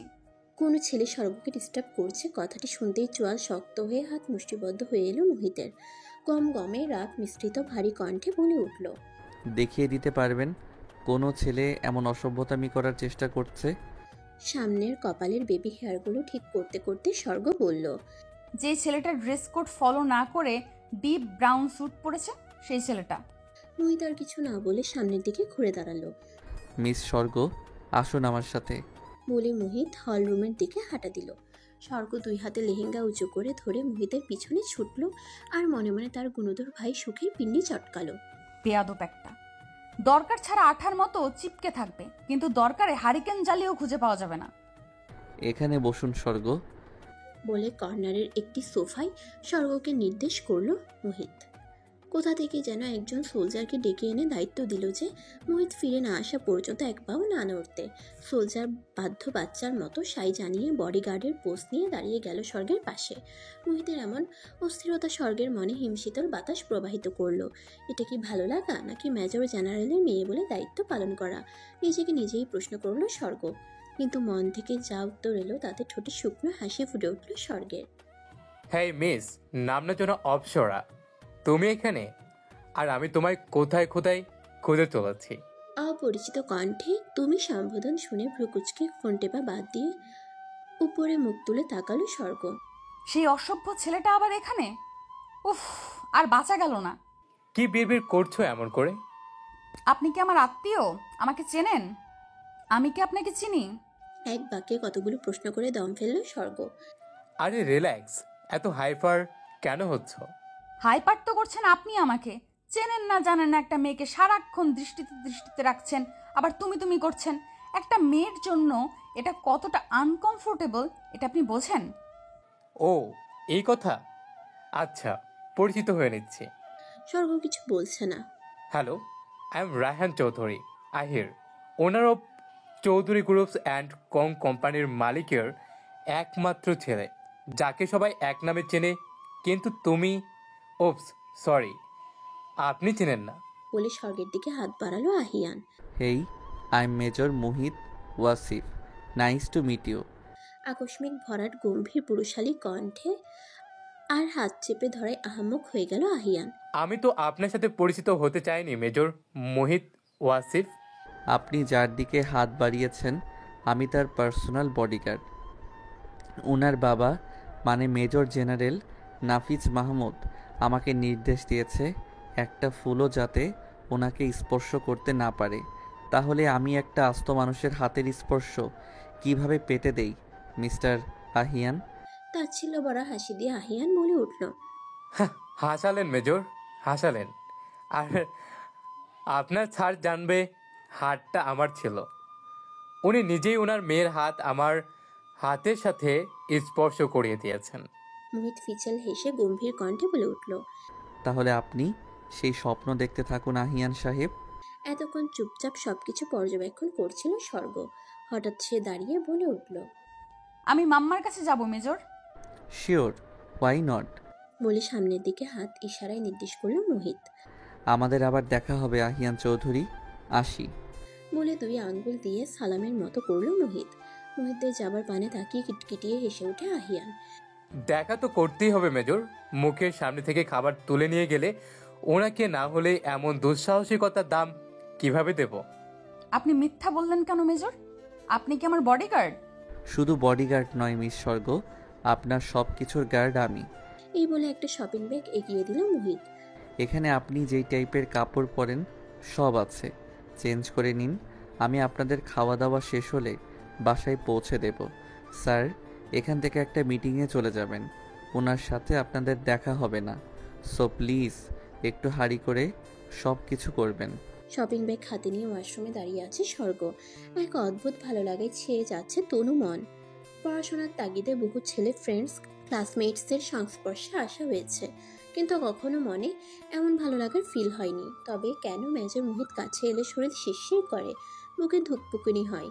কি নাম এই অনুভূতির? নিমিষেই সকল ভাবনা বন্ধ করে ঝটপট পোশাক পাল্টে নিল স্বর্গ। ফ্লোরাল প্রিন্টের অফ হোয়াইট লং স্কার্ট সাথে ম্যাচিং শার্ট আর স্কার্ফ। চয়েস আছে বলতে হবে মেজরের। বলে মুচকি হাসল স্বর্গ। মোহিত কপালে বারবার আঙ্গুল স্লাইড করছে। আহিয়ানকে সে ভুলতে পারছে না কোনোভাবেই। মোহিত খুব ভালো করেই আহিয়ানকে চেনে। নিজের রূপের জালে টাকা পয়সা আভিজাত্যের লোভ দেখিয়ে ভালোবাসার নাটক করে মেয়েদের ফাঁসিয়ে বাইরে পাচার করে দেওয়াই তার কাজ। কিন্তু সমাজে তার বাবা আর তার মতো সম্মানিত ব্যক্তি দ্বিতীয়টি নেই। গোপন সূত্রে শুধু এসব খবর পাওয়াই গিয়েছে, কিন্তু শক্ত প্রমাণের অভাবে কেউ আহিয়ানের দিকে আঙ্গুল তুলতে পারেনি। তার বাবার নাম ডাকে প্রশাসন পর্যন্ত ভয়ে কাঁপে। তার সেখানে মোহিত সামান্য একজন মেজর হয়ে প্রমাণ ব্যতীত কিভাবে তাকে জব্দ করবে? এই নরঘাতক স্বর্গের মতো নিষ্পাপ একটি মেয়ের দিকে হাত বাড়িয়েছে। মোহিত কিভাবে সামাল দেবে সবকিছু? না, আর ভাবতে পারছে না মোহিত। অস্থির লাগছে। যেভাবেই হোক নাফিস মাহমুদকে সব জানাতে হবে, চুপ থাকা যাবে না। খুব বেশি কি দেরি হয়ে গেল মেজর? স্বর্গের ডাকে হুঁশ ফিরল মোহিতের। পিছন ফিরে নিজের পছন্দের মানুষের সাজসজ্জাহীন স্নিগ্ধ মুখ দেখে নিজের মনকে শান্ত করল মোহিত। মনে মনে সৃষ্টিকর্তার কৃতজ্ঞতা প্রকাশ করলো এমন অপরূপ সৌন্দর্যের দর্শন করানোর জন্য। আপনাকে সদ্য প্রস্ফুটিত ভোরের শিশির মিশ্রিত বেলি ফুলের মতো লাগছে স্বর্গ। লজ্জায় মাথা নিচু করে দাঁত দিয়ে ঠোঁট কামড়ে ধরল স্বর্গ। চলুন, দেরি হয়ে যাচ্ছে। বলে মোহিত সামনে পা বাড়ালো। কোয়ার্টারের গেটের সামনে দাঁড়িয়ে আছে মোহিতের জলপাই রঙা মিলিটারি জিপ। গেট কিপার খলিলকে আশেপাশে কোথাও দেখা যাচ্ছে না। এত রাতে দুজন মেয়ে মানুষকে গাড়িতে বসিয়ে অপেক্ষা করাতে রাগে মাথার শিরা ফেটে যাচ্ছে মোহিতের। সুখ বিয়ের ভ্যানু থেকেই মিলিটারি একাডেমিতে ফিরে গিয়েছে জরুরি দরকারে। 12 কল করার পর কোথা থেকে যেন খলিলের আগমন ঘটল। ইদানিং এই খলিলকে ব্যাপক সন্দেহ হয় মোহিতের। একটু নজরদারিতে রাখতে হবে ব্যাটাকে। তনুজা মাহমুদের সামনে কোনো সিন ক্রিয়েট করতে চাইল না মোহিত। তাই কোনো প্রশ্ন না করে গাড়ি স্টার্ট দিয়ে চলে গেল মেজর জেনারেলের বাংলোতে। তাদেরকে বাসায় নামিয়ে আবারও গাড়ি হাঁকালো মোহিত। গন্তব্য গোপন আস্তানা। কানে ব্লুটুথ ইয়ারপ্যাড লাগিয়ে নিল মোহিত। ডায়াল প্যাড থেকে কল করলো সৌম্যকে। হ্যালো ক্যাপ্টেন, কি খবর ওখানের? স্যার কেলানি খেয়েও কিছু বলছে না। ঠিক আছে, আধা ঘন্টার মধ্যে আসছি আমি। বলে লাইন কেটে দিল। শহর থেকে একটু দূরে পরিত্যক্ত একটি বিল্ডিং। দিনের বেলাতেও ভূতের ভয়ে এই গলি কেউ মারায় না। মানুষের ভ্রান্ত ধারণা এখানে ভূত প্রেত রয়েছে। যুদ্ধের সময় পাকিস্তানি বাহিনীর মানুষ নাকি সাধারণ মানুষকে এখানে ধরে ধরে এনে নৃশংসভাবে হত্যা করত। আশেপাশে মানুষ নাকি এখনও তাদের চিৎকার চেঁচামেচি করার আওয়াজ পায়। এসব ভ্রান্ত ধারণাকে পথে ঠেলে সেই বাড়িটাকেই নিজেদের গোপন আস্তানা বা মুখোশ পরা জানোয়ারদের জন্য টর্চার সেল বানিয়েছে মোহিত। শুধু মোহিত বললে ভুল হবে। কিছু সৎ আর্মি অফিসাররা মিলে, যারা ক্ষমতার দাপটে অন্যায় করেও প্রশাসনকে ঘুষ দিয়ে বুক ফুলিয়ে হাওয়া খেয়ে অপকর্ম করে বেড়ায়, তাদের জন্য কিছু অফিসার মিলে গোপনে সেল বানিয়েছে। সরকার বা আইন ছেড়ে দিলেও গোপনে তারা তাদের প্রাপ্য শাস্তি দিয়ে দেয়। অজ্ঞাত এক ব্যক্তিকে চেয়ারে বসিয়ে শক্ত দড়ির সাহায্যে হাত পা মুড়ে বাঁধা হয়েছে, মুখে স্কচ টেপ।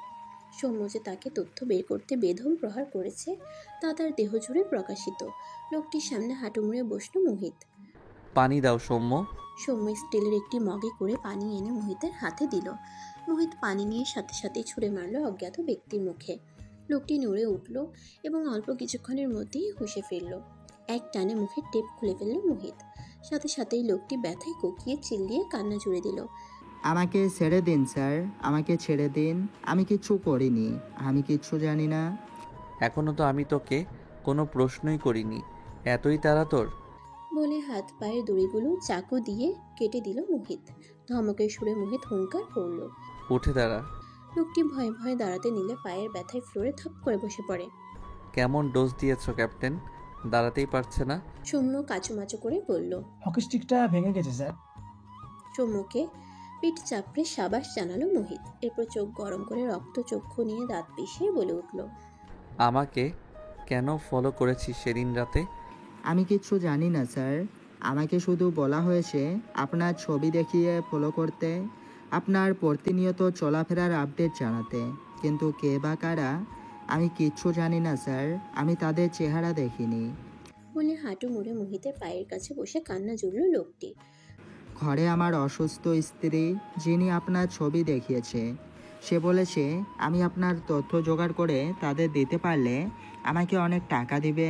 আমি টাকার লোভে এমন করেছি স্যার, আমাকে মারবেন না, আমাকে মারলে আমার স্ত্রী বিনা চিকিৎসায় মারা যাবে। লোকটির মুখে এসব আকুতি ভরা কথা শুনে মুকিতের অসহায় মায়াবী মুখটা মনে পড়ে গেল মোহিতের। মুকিত কি এভাবে আকুতি করেছিল? না, মোহিত আর কিছু মনে করতে চায় না। এসব ঘটনা মনে রেখে কতদিন আর এভাবে চিন্তা লাশ হয়ে বেঁচে থাকবে। পাশে থাকা ভাঙা একটি বেঞ্চে জোরসে লাথি মেরে সৌম্যকে ডেকে বলে, ওকে ছেড়ে দাও আর নজরদারিতে রাখো। আর তোকে কেন ছেড়ে দিলাম জানিস? তুই এখন আমার কাছে আলাদিনের দৈত্য। তোকে দিয়ে আমি আমার বাকি না হওয়া কাজ উদ্ধার করব। বলে ঝড়ের গতিতে ধবাধপ পা ফেলে বেরিয়ে আসে মোহিত। ক্যান্টিনে বসে লাঞ্চ সারছে পিউ আর স্বর্গ। কাটা চামচ দিয়ে চাউমিন পেঁচাতে পেঁচাতে পিউ স্বর্গকে জিজ্ঞেস করলো, ক্যাপ্টেন, সৌম্যকে চিনিস? ওই যে লম্বা ফর্সা হ্যাংলা মেজরের বডিগার্ডটা। এভাবে বলিস না দোস্ত। তাহলে কিভাবে বলবো? আচ্ছা, যা ভালোভাবে বলছি, মেজর মোহিতের সাথে সারাক্ষণ চিপকে থাকে যেই ক্যাপ্টেন সে। পিউ মিনমিন করে বলে উঠল। স্বর্গ কৌতূহলী হয়ে জানতে চায়, ওই ক্যাপ্টেনের সাথে তোর কি কাজ? I think I am in love with him বলে মাথা নিচু করে ফেললো পিউ। সফট ড্রিঙ্কসটা কেবলই এক চুমুক দিয়েছে স্বর্গ। পিউয়ের কথায় তার নাকে মুখে বিষমের উদ্রেক করলো। ষাট ষাট বলে পিউ স্বর্গের পিঠে হালকা চাপড় দিল। স্বর্গ নিজেকে স্বাভাবিক করে রিল্যাক্স হয়ে জিজ্ঞেস করলো, কবে থেকে? পিউ দাঁত কেলিয়ে বলল, যেদিন প্রথম তোর চেম্বারে দেখেছি সেদিন থেকে। তলে তলে এসব চলছে তাহলে? এই জন্যই সময় পেলেই সিএমএইচে আসা? ঠিক এই জন্য না, আবার এই জন্যও বলতে পারিস। আরেকটা কথা তোকে বলতে ভুলে গেছি। বলে চাউমিন চিবুতে চিবুতে বলল পিউ, তুই কি জানিস মেজর মোহিতের মা যে ওই হসপিটালে দীর্ঘদিন ধরে ভর্তি? রিসেন্টলি ওনার হার্টে সার্জারি হয়েছে, আইসিইউতে আছে। যদিও কন্ডিশন ক্রিটিক্যাল, কিন্তু প্রফেসর বলেছে রিকভার করবে। তুই এত বড় খবর কিভাবে জানিস? অবাক হয়ে জিজ্ঞেস করল স্বর্গ। আরও একটা কথা জানি, কিন্তু সত্যতা কতখানি সেটা বলতে পারবো না। কি কথা? চারপাশে সন্তর্পণে চোখ বুলিয়ে পিউ ফিসফিস করে বলে উঠল, মেজরের পুরো ফ্যামিলিকে কেউ খুন করে দিয়েছে। কথাটি শোনা মাত্র স্বর্গের হাতে থাকা কাঁটা চামচ ফ্লোরে পড়ে ঝনঝন শব্দে আলোড়ন সৃষ্টি করলো। চোখের কোণে জমা হলো জল। যিনি সারাক্ষণ এমন গম্ভীর হয়ে থাকেন, শক্ত মনের খোলস পড়ে থাকেন, যাকে দেখলেই মনে হয় অহংকারী একটা লোক, তার মনে এমন দগদগে ঘা। কারো উপরের আবরণ দেখে কি ভেতরের সত্তার খবর অনুধাবন করা যায়? স্বর্গ কাঁপা কাঁপা কণ্ঠে পিউকে জিজ্ঞেস করলো। মেজর মুহিতের মায়ের কেবিন নম্বর কত? পিউ উত্তর দিল, রুম নাম্বার 440। ঘড়িতে সময় রাত 10:25। বাহিরে বিদ্যুৎ চমকাচ্ছে, সেই সাথে জোরে শস্য শব্দে বাতাস প্রবাহিত হচ্ছে। আকাশ কালো মেঘে ঢেকে গেছে। একটু আগে যে চাঁদটা আলো ছড়াচ্ছিল, সেই চাঁদকে এখন এই মেঘগুলো গ্রাস করে ফেলেছে পুরো দমে। যে কোনো মুহূর্তেই ঝড় আসবে এমন অবস্থা। আজ দ্বিতীয়বারের মতো স্বর্গ নাফিস মাহমুদের স্টাডি রুমে এসে উপস্থিত হয়েছে। সাথে রয়েছে তনুজা মাহমুদ। দুপুরে পিউয়ের কথা শুনে মোহিত মায়ের কেবিন তল্লাশি চালাতে গিয়ে কাঙ্ক্ষিত রুমের সামনে দাঁড়িয়ে আছে স্বর্গ। দুপুরে পিউয়ের কথা শুনে মোহিতের মায়ের কেবিন তল্লাশি চালাতে গিয়ে কাঙ্ক্ষিত রুমের সামনে দাঁড়িয়ে আছে স্বর্গ। দরজা ঠেলে যেই ভিতরে ঢুকবে, অমনি পরিচিত কণ্ঠস্বর শুনে পায়ের তলার মাটি ছুঁড়ে যায় স্বর্গের। চোখ খোলো। আর কতদিন এভাবে মরার মতো পড়ে থাকবে আপা? আমরা কেউ ভালো নেই আপা। মুহিত উপরে শক্ত থাকলেও ভিতরে চুরমার হয়ে গেছে। সে তোমাকে আঁকড়ে ধরে কোনো মতো বেঁচে থাকতে চাইছে। তুমি যদি এমন করো, মুহিত কি করে বাঁচবে আপা? নামিরা আর সোহাগ ভালো আছে আপা, আমি কিছু হতে দেইনি ওদের। জানো আপা, তুমি নানি হবে। নামিরার ঘরে ছোট্ট মুখিত আসবে। চোখ খুলো না আপা। হো আপা। বলে কান্নায় ভেঙে পড়লেন নাফিস মাহমুদ। বাবার মুখে মোহিতের মাকে আপা সম্বোধনে অবাকের চূড়ান্ত পর্যায়ে পৌঁছে গেল স্বর্গ। সে জানতো তার একজন বড় ফুপি আছে। সেই ফুপি যে মোহিতের মা, সেটা সে কল্পনাও করতে পারেনি। ফ্যামিলি অ্যালবামে নাফিস মাহমুদের সাথে একজন কিশোরীকে দেখে সেদিন স্বর্গ প্রথম জিজ্ঞেস করেছিল, উনি কে বাপি? উনি তোমার ফুপি, কিন্তু সে হারিয়ে গেছে। 7 বছরের অবুঝ স্বর্গ তখন কি এত কিছু বুঝতো নাকি? এত বছর পর সেই ফুপির সন্তান এভাবে পাবে ভাবতেও পারেনি স্বর্গ। দরজা ঠেলে রুমের ভেতরে প্রবেশ করলো স্বর্গ। সন্তর্পণে নাফিস মাহমুদের পিঠে হাত রেখে ডেকে উঠল, বাপি। পিছন ফিরে স্বর্গকে রুমে দেখে হতবাক হয়ে যান নাফিস মাহমুদ। বর্তমান স্বর্গ বাসায় এসে তনুজাকে সব জানালে তনুজা কান্নায় ভেঙে পড়েন। এতদিনের সংসার জীবনে তার মনে হচ্ছে নাফিস মাহমুদ জীবনে প্রথম আজ তার মন ভেঙেছে। তার বোন এমন অবস্থায় পড়ে রয়েছে, এ কথা তনুজা জানলে কি এমন ক্ষতি হতো? মোহিত তো বিভিন্ন সময় বিভিন্ন কাজে এই বাড়িতে অনেকবার এসেছে। তখন কেন বলেনি সে যে মোহিত তার আপন ভাগ্নে? আর মোহিতও তো বলতে পারতো যে নাফিস তার মামা। মোহিত কেন সব চেপে গিয়েছে? শুধু বাসায়ই নয়, বাইরেও কেন মোহিত স্যার সম্বোধন করে, অপরিচিতের ন্যায় থাকে? প্রশ্নবিদ্ধ নয়নে নাফিস মাহমুদের দিকে তাকিয়ে আছে স্বর্গ এবং মিসেস তনুজা। দুঃখ ভারাক্রান্ত মন নিয়ে মাথা নিচু করে বসে আছেন নাফিস মাহমুদ। হঠাৎই মুখ তুলে স্বর্গ আর তনুজার পানে চাইলেন নাফিস মাহমুদ। পাশে থাকা কর্নার টেবিল থেকে পানির গ্লাস তুলে নিয়ে একদমে ঠক ঠক করে গিলে ফেললেন সবটুকু। এরপরে বলতে শুরু করলেন, আপা আর আমি গুনে গুনে 5 বছরের ছোট বড় ছিলাম। আপা ছিল আমাদের বংশের প্রথম কন্যা সন্তান। আপাকে আব্বা অনেক স্নেহ করতেন। আপাই যেন আব্বার জীবনের সকল আশা ভরসা ছিল। আমাদের গ্রামে সুন্দরী বলতে আপাই ছিলেন সবার শীর্ষে। আপাকে নিয়ে আব্বার অনেক স্বপ্ন ছিল। যেখানে পরিবারের ছেলেরা বেশি আদর পায়, সেখানে আপাকেই সবাই বেশি আদর করত। আপা ছিল হলুদ ফর্সা, এজন্য অবশ্যই এলাকার মহিলারা আপাকে হলুদ পাখি বলে ডাকত। আপা লেখাপড়াতেও ছিল অত্যন্ত মেধাবী। আব্বার স্বপ্ন আপা জীবনে অনেক বড় কিছু হবে। আব্বা আপাকে ঢাকায় পাঠালেন পড়াশোনার জন্য। আমিও ঢাকায় থাকতাম। আব্বা যখন ঢাকা বিশ্ববিদ্যালয়ে চান্স পেল, আব্বা সারা গ্রামে 7টা গরু জবাই দিয়ে লোক খাওয়ালেন। আমি ইন্টার পাস করে কমিশন অফিসার হিসেবে আবেদন করেছি কেবল। হঠাৎ চিঠি মারফত আব্বা আমাকে গ্রামে যেতে বললেন, আপাকেও বললেন। আর আমি আর আপা রাতের ট্রেন ধরে গ্রামে ফিরলাম।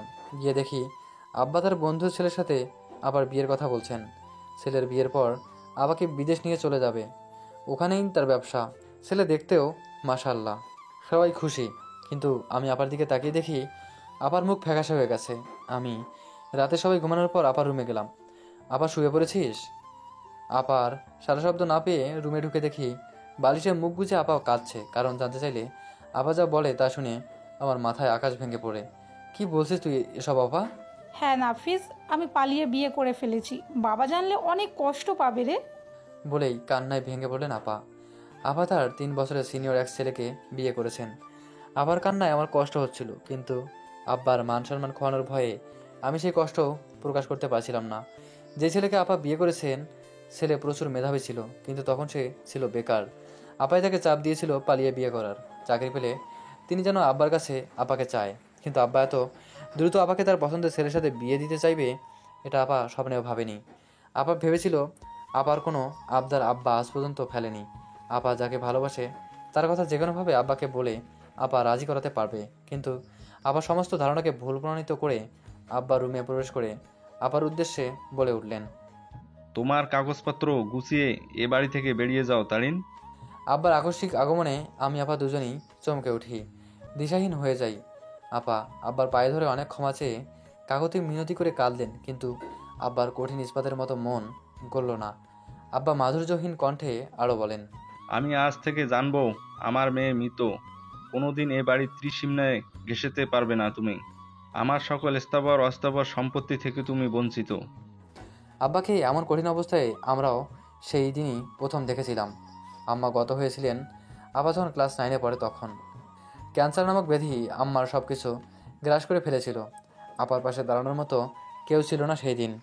আপাকে বের হয়ে যেতে বলে আব্বা ঘরে খিল দিলেন। আমি ভোর রাতের দিকে আপাকে নিয়ে ঢাকায় রওনা দিলাম। আপাকে হলে পৌঁছে দিয়ে আবার বাড়ি ফিরলাম, আব্বার হাতে পায়ে ধরেও হলেও যেন আব্বাকে নরম করতে পারি।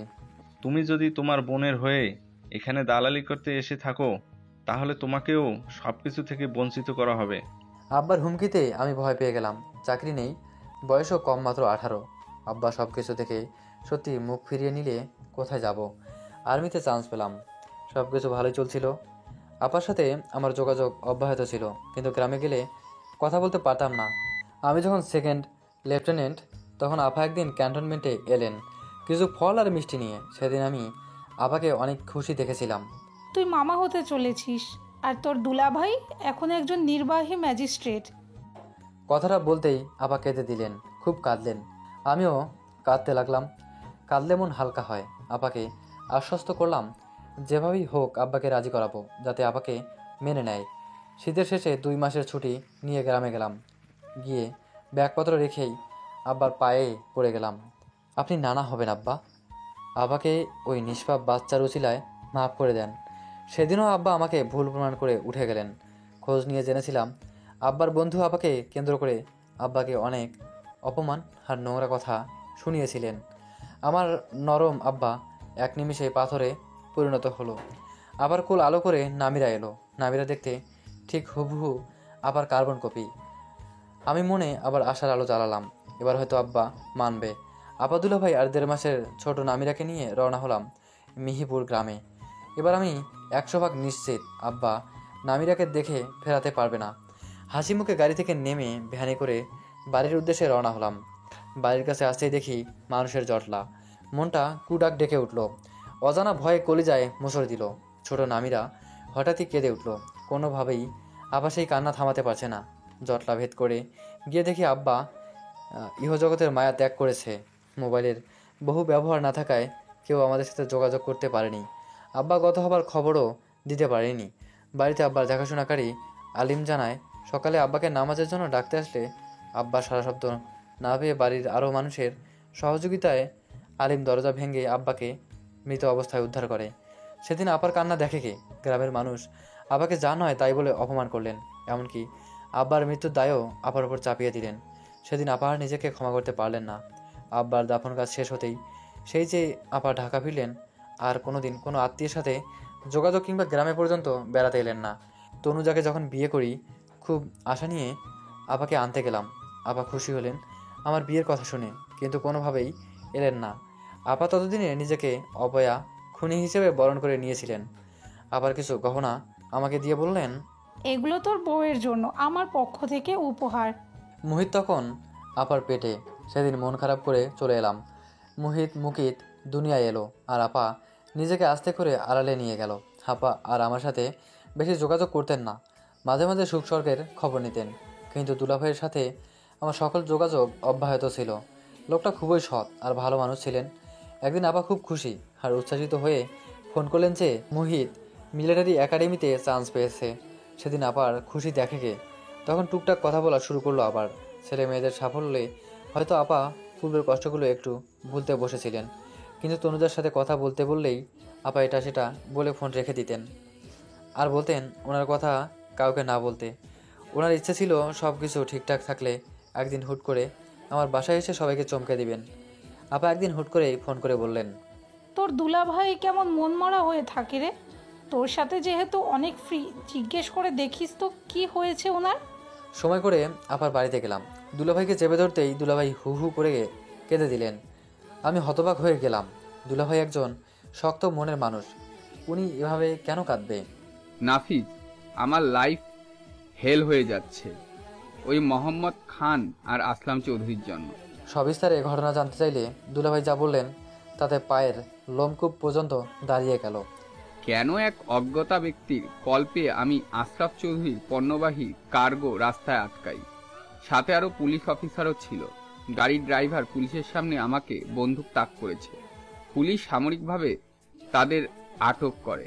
আমি গাড়ির তালা খুলে শুধু 22-23 বছরের কিশোরীকে অজ্ঞান অবস্থায় পাই। এই নিয়ে কিছু বলতে যাব, হঠাৎই ডিউটিরত অফিসারের ফোনে কল আসে। তার সাথে কি কথা হয়েছে আমি জানি না। জি স্যার বলে সে কল কেটে ড্রাইভারগুলোকে ছেড়ে দেয়। এমনি মেয়েগুলো পর্যন্ত উদ্ধারও করে না।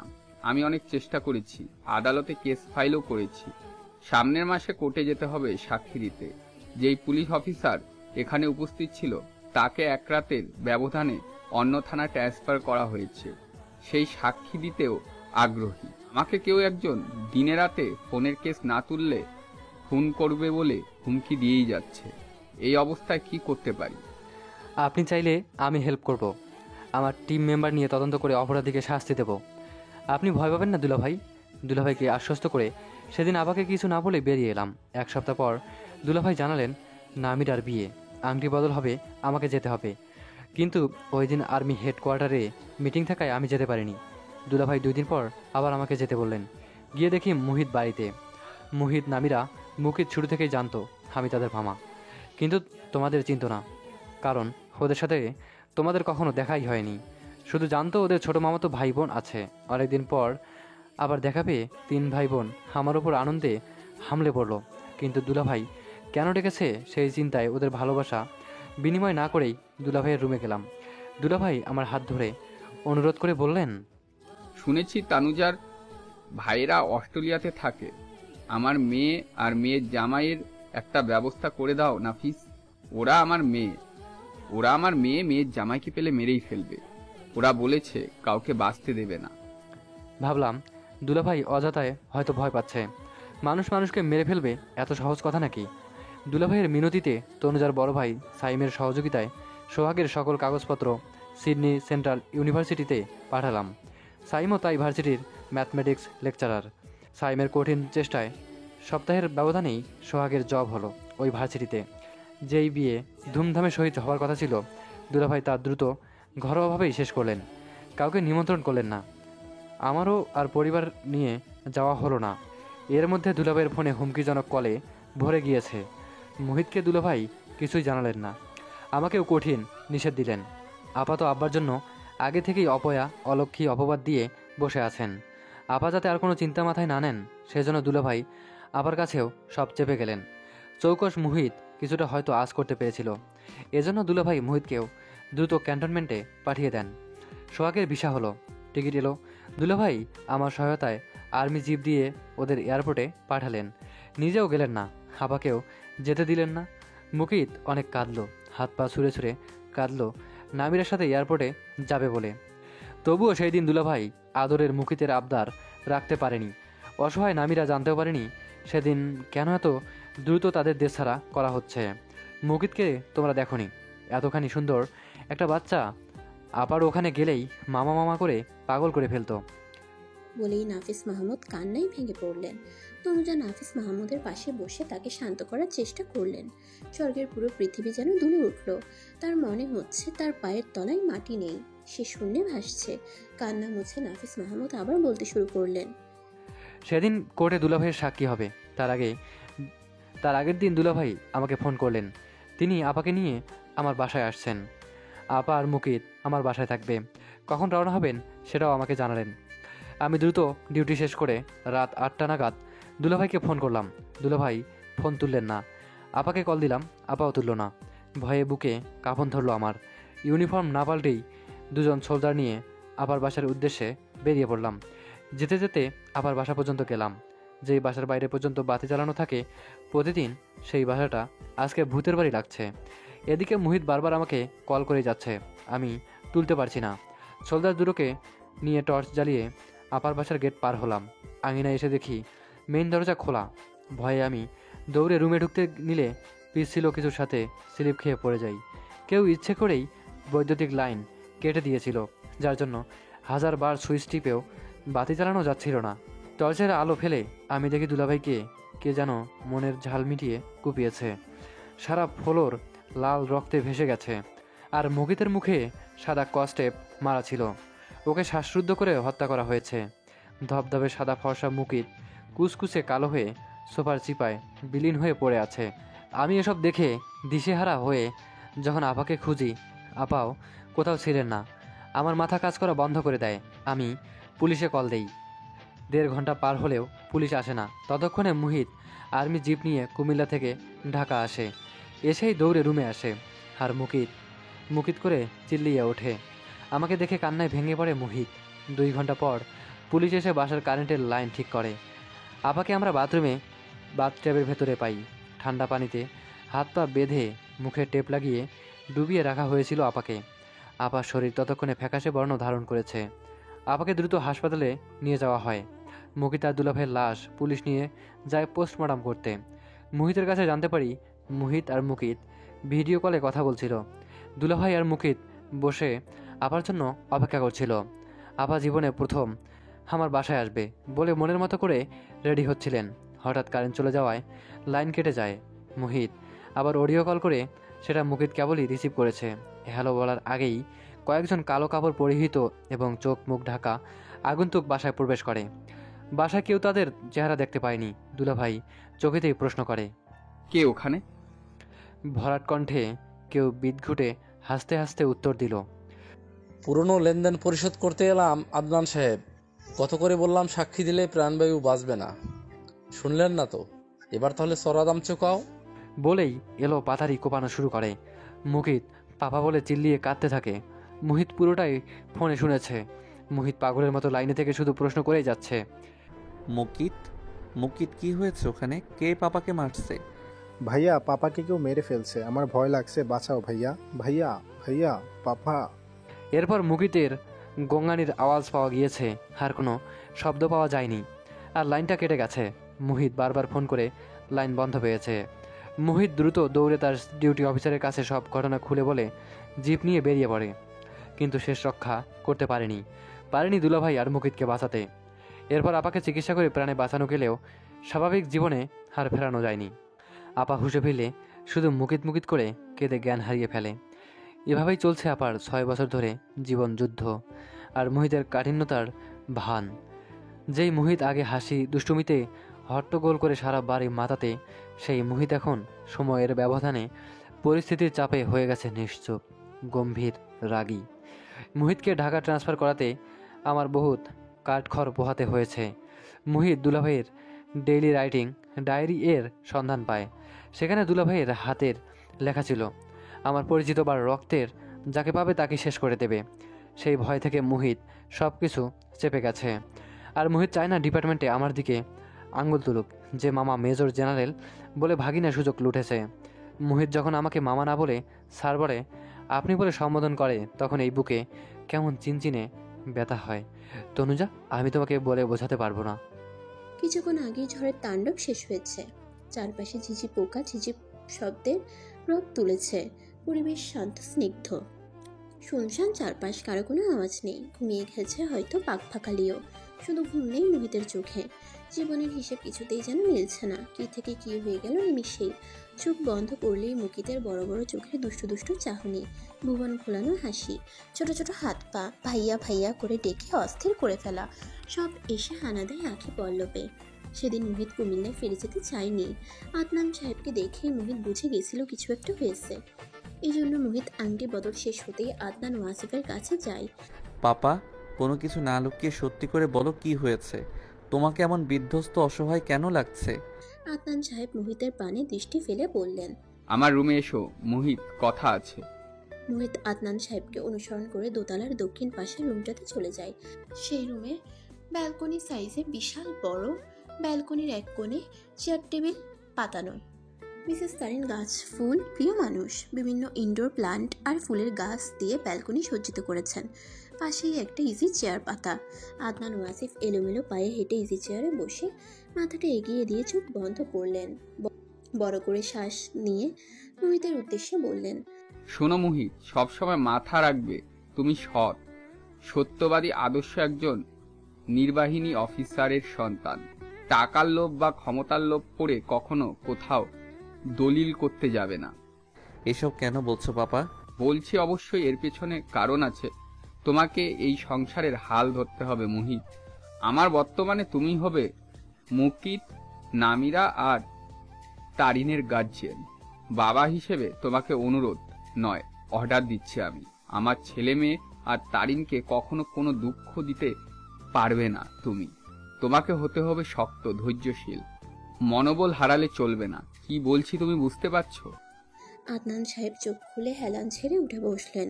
মোহিতের পানে দৃষ্টি দিয়ে আবার বলতে লাগলেন, আমার সমস্ত দায়িত্ব আমি তোমার উপর অর্পণ করলাম। কখনো দায়িত্বের অমর্যাদা করবে না। নামিনার বিয়ে শেষ হতেই কুমিল্লায় ফিরে যাবে তুমি। এখানে যাই হয়ে যাক না কেন এই বাসায় আসবে না। নামিরা আর সোহাগের জন্য আমি চাই তুমি শুধু আমার না হওয়া দায়িত্বগুলো পালন করবে, বাধ্য অফিসারের মতন। আমাকে কোনো প্রশ্ন করবে না। মোহিত আদনান সাহেবের এমন কাঠিন্যতা দেখে অবাকের চরম পর্যায়ে পৌঁছে গিয়েছিল সেদিন। যেই বাবা কখনো চোখ গরম করে পর্যন্ত তাকায়নি, সেই বাবা আজ এত কঠিন স্বরে কথা বলছে। আদনান সাহেব আবারও বলতে শুরু করলেন, তোমার মা নরম মনের মানুষ, এমনিতেই তার মন দুঃখ কষ্টে ভরপুর। কোনো আঘাত সহ্য করতে পারে না, কখনো তাকে আঘাত দিবে না। আমি থাকি বা না থাকি তাকে ছোট বাচ্চার মতন সামলে রাখবে। পরশু নামিরার বিয়ে শেষ হওয়া মাত্রই ব্যাগপত্র গুছিয়ে চলে যাবে। অনেক রাত হয়েছে, শুয়ে পড়ো। বলেই চেয়ার থেকে উঠে শয়ন কক্ষে চলে গেলেন আদনান সাহেব। মোহিত দুয়ে দুয়ে চার মেলাতে পারছে না। একজন ম্যাজিস্ট্রেটকে টেক্কা দিতে পারে এমন মানুষের সংখ্যা খুবই কম। কোনো ঝামেলা হয়েছে এটা নিশ্চিত, কিন্তু ঝামেলাটা কি এমন যে কেউ কারো জান নিয়ে নিবে? সেদিন রাতে মোহিতের ঘুম এলো না। খুব ভোরে বিছানা ছাড়ল মোহিত। নামিরার বিয়ের তেমন কোনো আয়োজনও নেই। মোহিত সারাদিন ভেবে চিনতেও কোনো সুরাহা করতে পারল না তার বাবার এসব বলার পিছনের ঘটনার। নামিরার বিয়ে শেষ হতেই মোহিত চলে যেতে ব্যাগপত্র পৌঁছালো। তারিন, মুকিত, নামিরা জোর জবরদস্তি করেও মোহিতের মুখ থেকে কিছু বের করতে পারল না। তারিন নামিরা কান্না করে দিল এক প্রকার। তারিন বলে উঠল, তুই না বললি 15 দিনের ছুটিতে এসেছিস, তাহলে এখনই চলে যাচ্ছিস? আরও তো 12 দিন বাকি। নামিরা নাক টেনে টেনে বলল, সোহাগকে মানতে পারছিস না দুলাভাই হিসাবে? মুকিত তো মোহিতের ব্যাগই ছাড়ছে না। মোহিত যদি ছুটি থাকতেই ফিরে যায় তাহলে মুকিতের লাশের উপর দিয়ে যেতে হবে। একদিকে বাবার আদেশ, অন্যদিকে পরিবারের আকুতি, সব মিলিয়ে মোহিত মহা ফ্যাসাদে পড়ল যেন। অবশেষে কাজের বাহানা, মিশনের বাহানা দিয়ে ভারাক্রান্ত মন নিয়ে কুমিল্লায় ফিরে আসে মোহিত। যেদিন বাবা ভাইকে হারালো সেদিন মোহিত একদম কাঁদেনি। কেন জানি কান্না আসেনি। দুর্বল মনের মোহিত এক রাত্রের ব্যবধানে পাষাণে পরিণত হলো। প্রাণ প্রিয় ভাইয়ের শোক হৃদয়ে পাথরের স্তূপ বসালো। জীবন তোকে কোনো শান্তিই দিল না। এতদিন বাবা হারানোর শোক মিথ্যা অপবাদ নিয়ে কাটিয়েছিস, আর এখন সাথে যুক্ত হলো ভালোবাসার স্বামী আর প্রাণ প্রিয় পুত্র হারানোর শোক।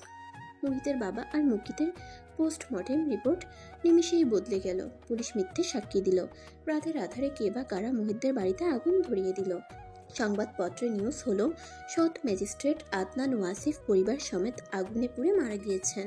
মোহিত তখনও মিডিয়ার সামনে এসে হুহা করল না। মোহিত ততক্ষণে বুঝে গিয়েছিল প্রতিপক্ষ প্রশাসনের বাম হাত। এদেরকে ধরতে হলে আত্মগোপন করাই শ্রেয়। এখনই সামনে আসলে তাকেও শেষ করে দিতে কার্পণ্য করবে না, কিন্তু মোহিত তা কখনোই হতে দিবে না।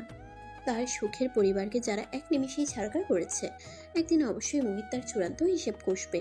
ওপাশে কেউ জানলই না নির্বাহী অফিসার এখানে একজন বারত রেখে গিয়েছে, যা সময় সুযোগ বুঝে আপন শক্তিতে জ্বলে উঠবে এবং তাদেরও জ্বলাবে।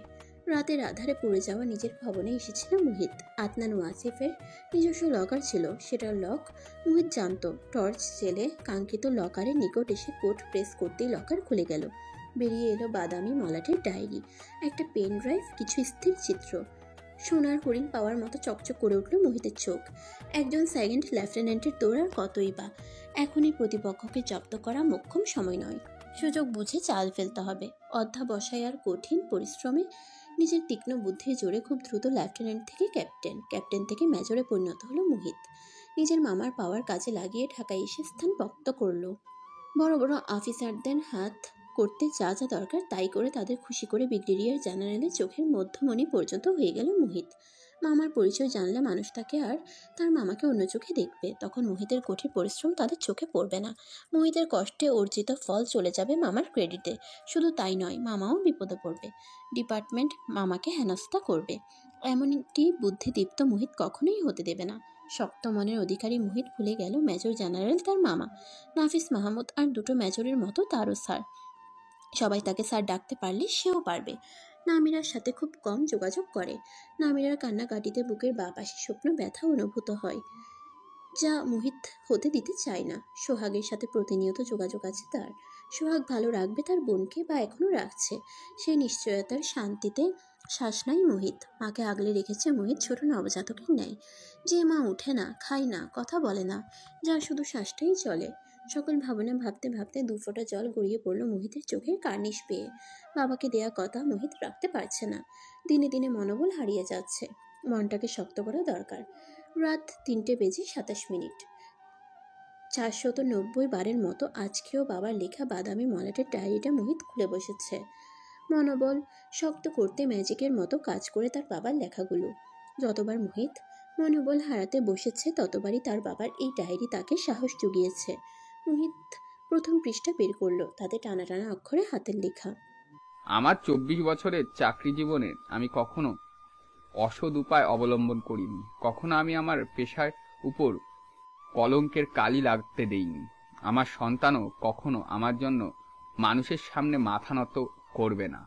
তারা মাথা উঁচু করে বাঁচবে। আমার স্ত্রীর কাছে আমি যেমন আদর্শ স্বামী হয়ে আছি, মৃত্যুর পরেও এমনটাই থাকতে চাই। পরের পৃষ্ঠা উল্টালো মোহিত। সাল 2018, 17 মে। আমার আদরের পুত্র মুহিত সেকেন্ড লেফটেন্যান্ট হয়েছে। হেলে দেশের জন্য নিজেকে নিয়োজিত করেছে। এর থেকে সুখবর আর কি হতে পারে? আমি জানি মুহিত আমার সকল স্বপ্ন পূরণ করবে। আমার প্রাণপ্রিয় মুহিত, বাবার সকল দোয়া আর ভালোবাসা তোমার জন্য। জুন 3 ভেবেছিলাম নামিরাকে বিয়ে দিয়ে চিন্তামুক্ত হব, কিন্তু ভাগ্য সহায় হবে কি, আমি কুৎসিত কিছু লোকের খারাপ পরিকল্পনার মধ্যে ঢুকে গেছি। আমার জন্য তাদের গোপন তথ্য ফাঁস হবার উপক্রম হয়েছে। আমাকে হুমকি দেওয়া হয়েছে, আমাকে সহ আমার স্ত্রী সন্তানকে তারা পৃথিবী থেকে সরিয়ে দিবে। আমি যদি সাক্ষী না দিই তাহলে সবাই ভালোভাবে বেঁচে থাকবে, কিন্তু আমি একজন বাবা। যাদের এভাবে পাচার করে দেওয়া হচ্ছে তাদেরও পরিবার আছে, মা বাবা আছে। নামিরা মুকিতের জন্য আমার যেমন চিন্তা জান বেরিয়ে যায়, তাদেরও তেমনই হয়। আমাকে যদি আমার জন্য কোরবান দিতে হয় দিব, তবুও কোনো বাবা মায়ের বুক খালি হতে দেব না। জুন 7, মনের সাথে যুদ্ধ করে বহু ভেবেচিন্তে দেখলাম আমি কোনোভাবে আমার চরিত্রে দাগ লাগতে পারবো না। আমি নিজের জীবন বিসর্জন দেব, সেই ভাবনাই ভেবে ফেলেছি। কাল আমার আদরের একমাত্র মেয়ে নামিরা মেহজাবিনের বিয়ে। আমার অনেক আনন্দিত হবার কথা, কিন্তু আমার ভয় হচ্ছে আমার স্ত্রী সন্তানকে শেষ রক্ষা করতে পারবো তো। জুন 15, মোহিত আমাকে কথা দিয়েছিল ও সব সামলে নিবে। মোহিতের প্রতি আমার আস্থা শতভাগ। মোহিতকে পেরোতেই হবে। আমি কখনো কারো উপর অবিচার জুলুম করিনি। আল্লাহই আমার সন্তানদের জন্য যথেষ্ট। তিনি অবশ্যই আমার স্ত্রী সন্তানকে রক্ষা করবেন। মোহিত, তুমি যদি কখনো এই ডায়েরি পাও, ভেবে নিবে বাবার পক্ষ থেকে তোমার মনোবল বৃদ্ধির মেডিসিন এটা। আপার সকল দোয়া আর গভীর হৃদয়ের ভালোবাসা তোমার জন্য। তোমাকে নিয়ে আমার অনেক স্বপ্ন ছিল, হয়তো কিছুই পূরণ হবে না। যখন তুমি এই লেখাগুলো পড়ছো, পাপা হয়তো তখন তোমার থেকে অনেক দূরে। তোমার জন্য আমার না হওয়া কিছু কাজ ফেলে যাচ্ছি। যদি বড় কোনো অফিসার হও তাহলে বদলা নিও, আর যদি ভীতু কাপুরুষ হও তবে জেনে নেবে তোমার বাবাকে কেউ সত্যতার জন্য খুন করেছে। নিজেকে এভাবে গড়ে তুলবে মুহিত, যেভাবে গড়লে পাপার মৃত্যুর প্রতিশোধ নিতে পারবে। কখনো অন্যের নৌকায় পা দিয়ে চলার চেষ্টা করো না। কোনো সাহায্যের প্রয়োজন পড়লে তোমার মামা নাফিজের কাছে চাইবে। নাফিজ আমাকে কথা দিয়েছে তোমাদের দেখে রাখবে, কিন্তু অনুরোধ থাকবে কারো কাছ থেকে সাহায্য নিতে গিয়ে তাকেই আবার বিপদে ফেলো না। তোমাকে অনেক বড় হতে হবে মুহিত, বড় অফিসার হতে হবে। দেশের জন্য, দেশের মানুষের জন্য কাজ করবে। নিজের শ্রম আর মেধা খাটিয়ে সবসময় সবকিছু অর্জন করবে। সততার পুরস্কার কত বড় হয় জানো তো মুহিত? নরম মনের মানুষগুলো এই দুনিয়ায় সবচেয়ে বেশি কষ্ট পায়। যাকে মানুষ নরম পায় তার পিছনেই লেগে থাকে। একটা কথা জানো তো, শক্তের ভক্ত নরমের জম। এমনভাবেই বিকশিত করবে নিজেকে যেন ভক্তিটাই তোমার ঝোলাতে উঠে, আর অন্যের জন্য নিজের জমে পরিণত হও। পাপা অনেক কথা বলে ফেলেছে, হাতে সময় খুবই কম, কিছু দায়িত্ব আছে, এগুলো কমপ্লিট করতে হবে। আমার আদর্শে বেঁচে থাকো মোহিত। শুধু মনের আফসোস তোমাদের পুরোপুরি গুছিয়ে দিতে পারলাম না। এমন হতভাগা পিতা আমি। ভালো থেকো আদরের মুহিত। ডায়েরিটাতে আর কিছুই লেখা নেই, বাকি সব সাদা পাতা। ফজরের আজান হচ্ছে চারপাশে। অশ্রুসিক্ত নয়নে মোহিত ডায়েরিটা বন্ধ করে লকারে আবার পুরে রাখলো। হাত মুখ ধুয়ে উঁচু করে মোহিত নামাজে দাঁড়ালো। তনুজা সকাল সকাল সব কাজ রেডি করছে দ্রুত। আজ সে নিজেই যাবে মোহিতের মাকে এই বাড়িতে আনতে। প্রফেসর ফোন করে জানিয়েছেন মিসেস তান্নির জ্ঞান ফিরেছে। ওনাকে একা একা রাখার চাইতে বেশি মানুষের মধ্যে হাসি খুশি রাখলে ওনার জন্য ভালো হবে। স্বর্গকে নিয়ে মিসেস তনুজা বেরিয়ে গেলেন নাফিস মাহমুদের বাংলো থেকে। স্বর্গ আর তার মা দাঁড়িয়ে আছে কাঙ্ক্ষিত কেবিনের দরজার সামনে। দরজা ঠেলে ভেতরে ঢুকে মোহিতকে দেখা গেল মায়ের সাথে টুকটাক কথা বলছে আর হাসছে। মোহিতকে হাসলে এত সুন্দর লাগে ভেবেই স্বর্গের মনে আনন্দের সৃষ্টি হলো। এই তো মোহিত আজকে মন থেকে হাসছে। হঠাৎ তনুজাকে দেখে দাঁড়িয়ে যায় মোহিত, সালাম দিয়ে প্রশ্ন করে, ম্যাডাম আপনি এখানে? তনুজা হু হু করে আঁচলে মুখ গুজে কেঁদে উঠল। থাপড়িয়ে গালের ছাল তুলে ফেলবো ফাজিল ছেলে। আমি তোর ম্যাডাম নই, আমি তোর মামি।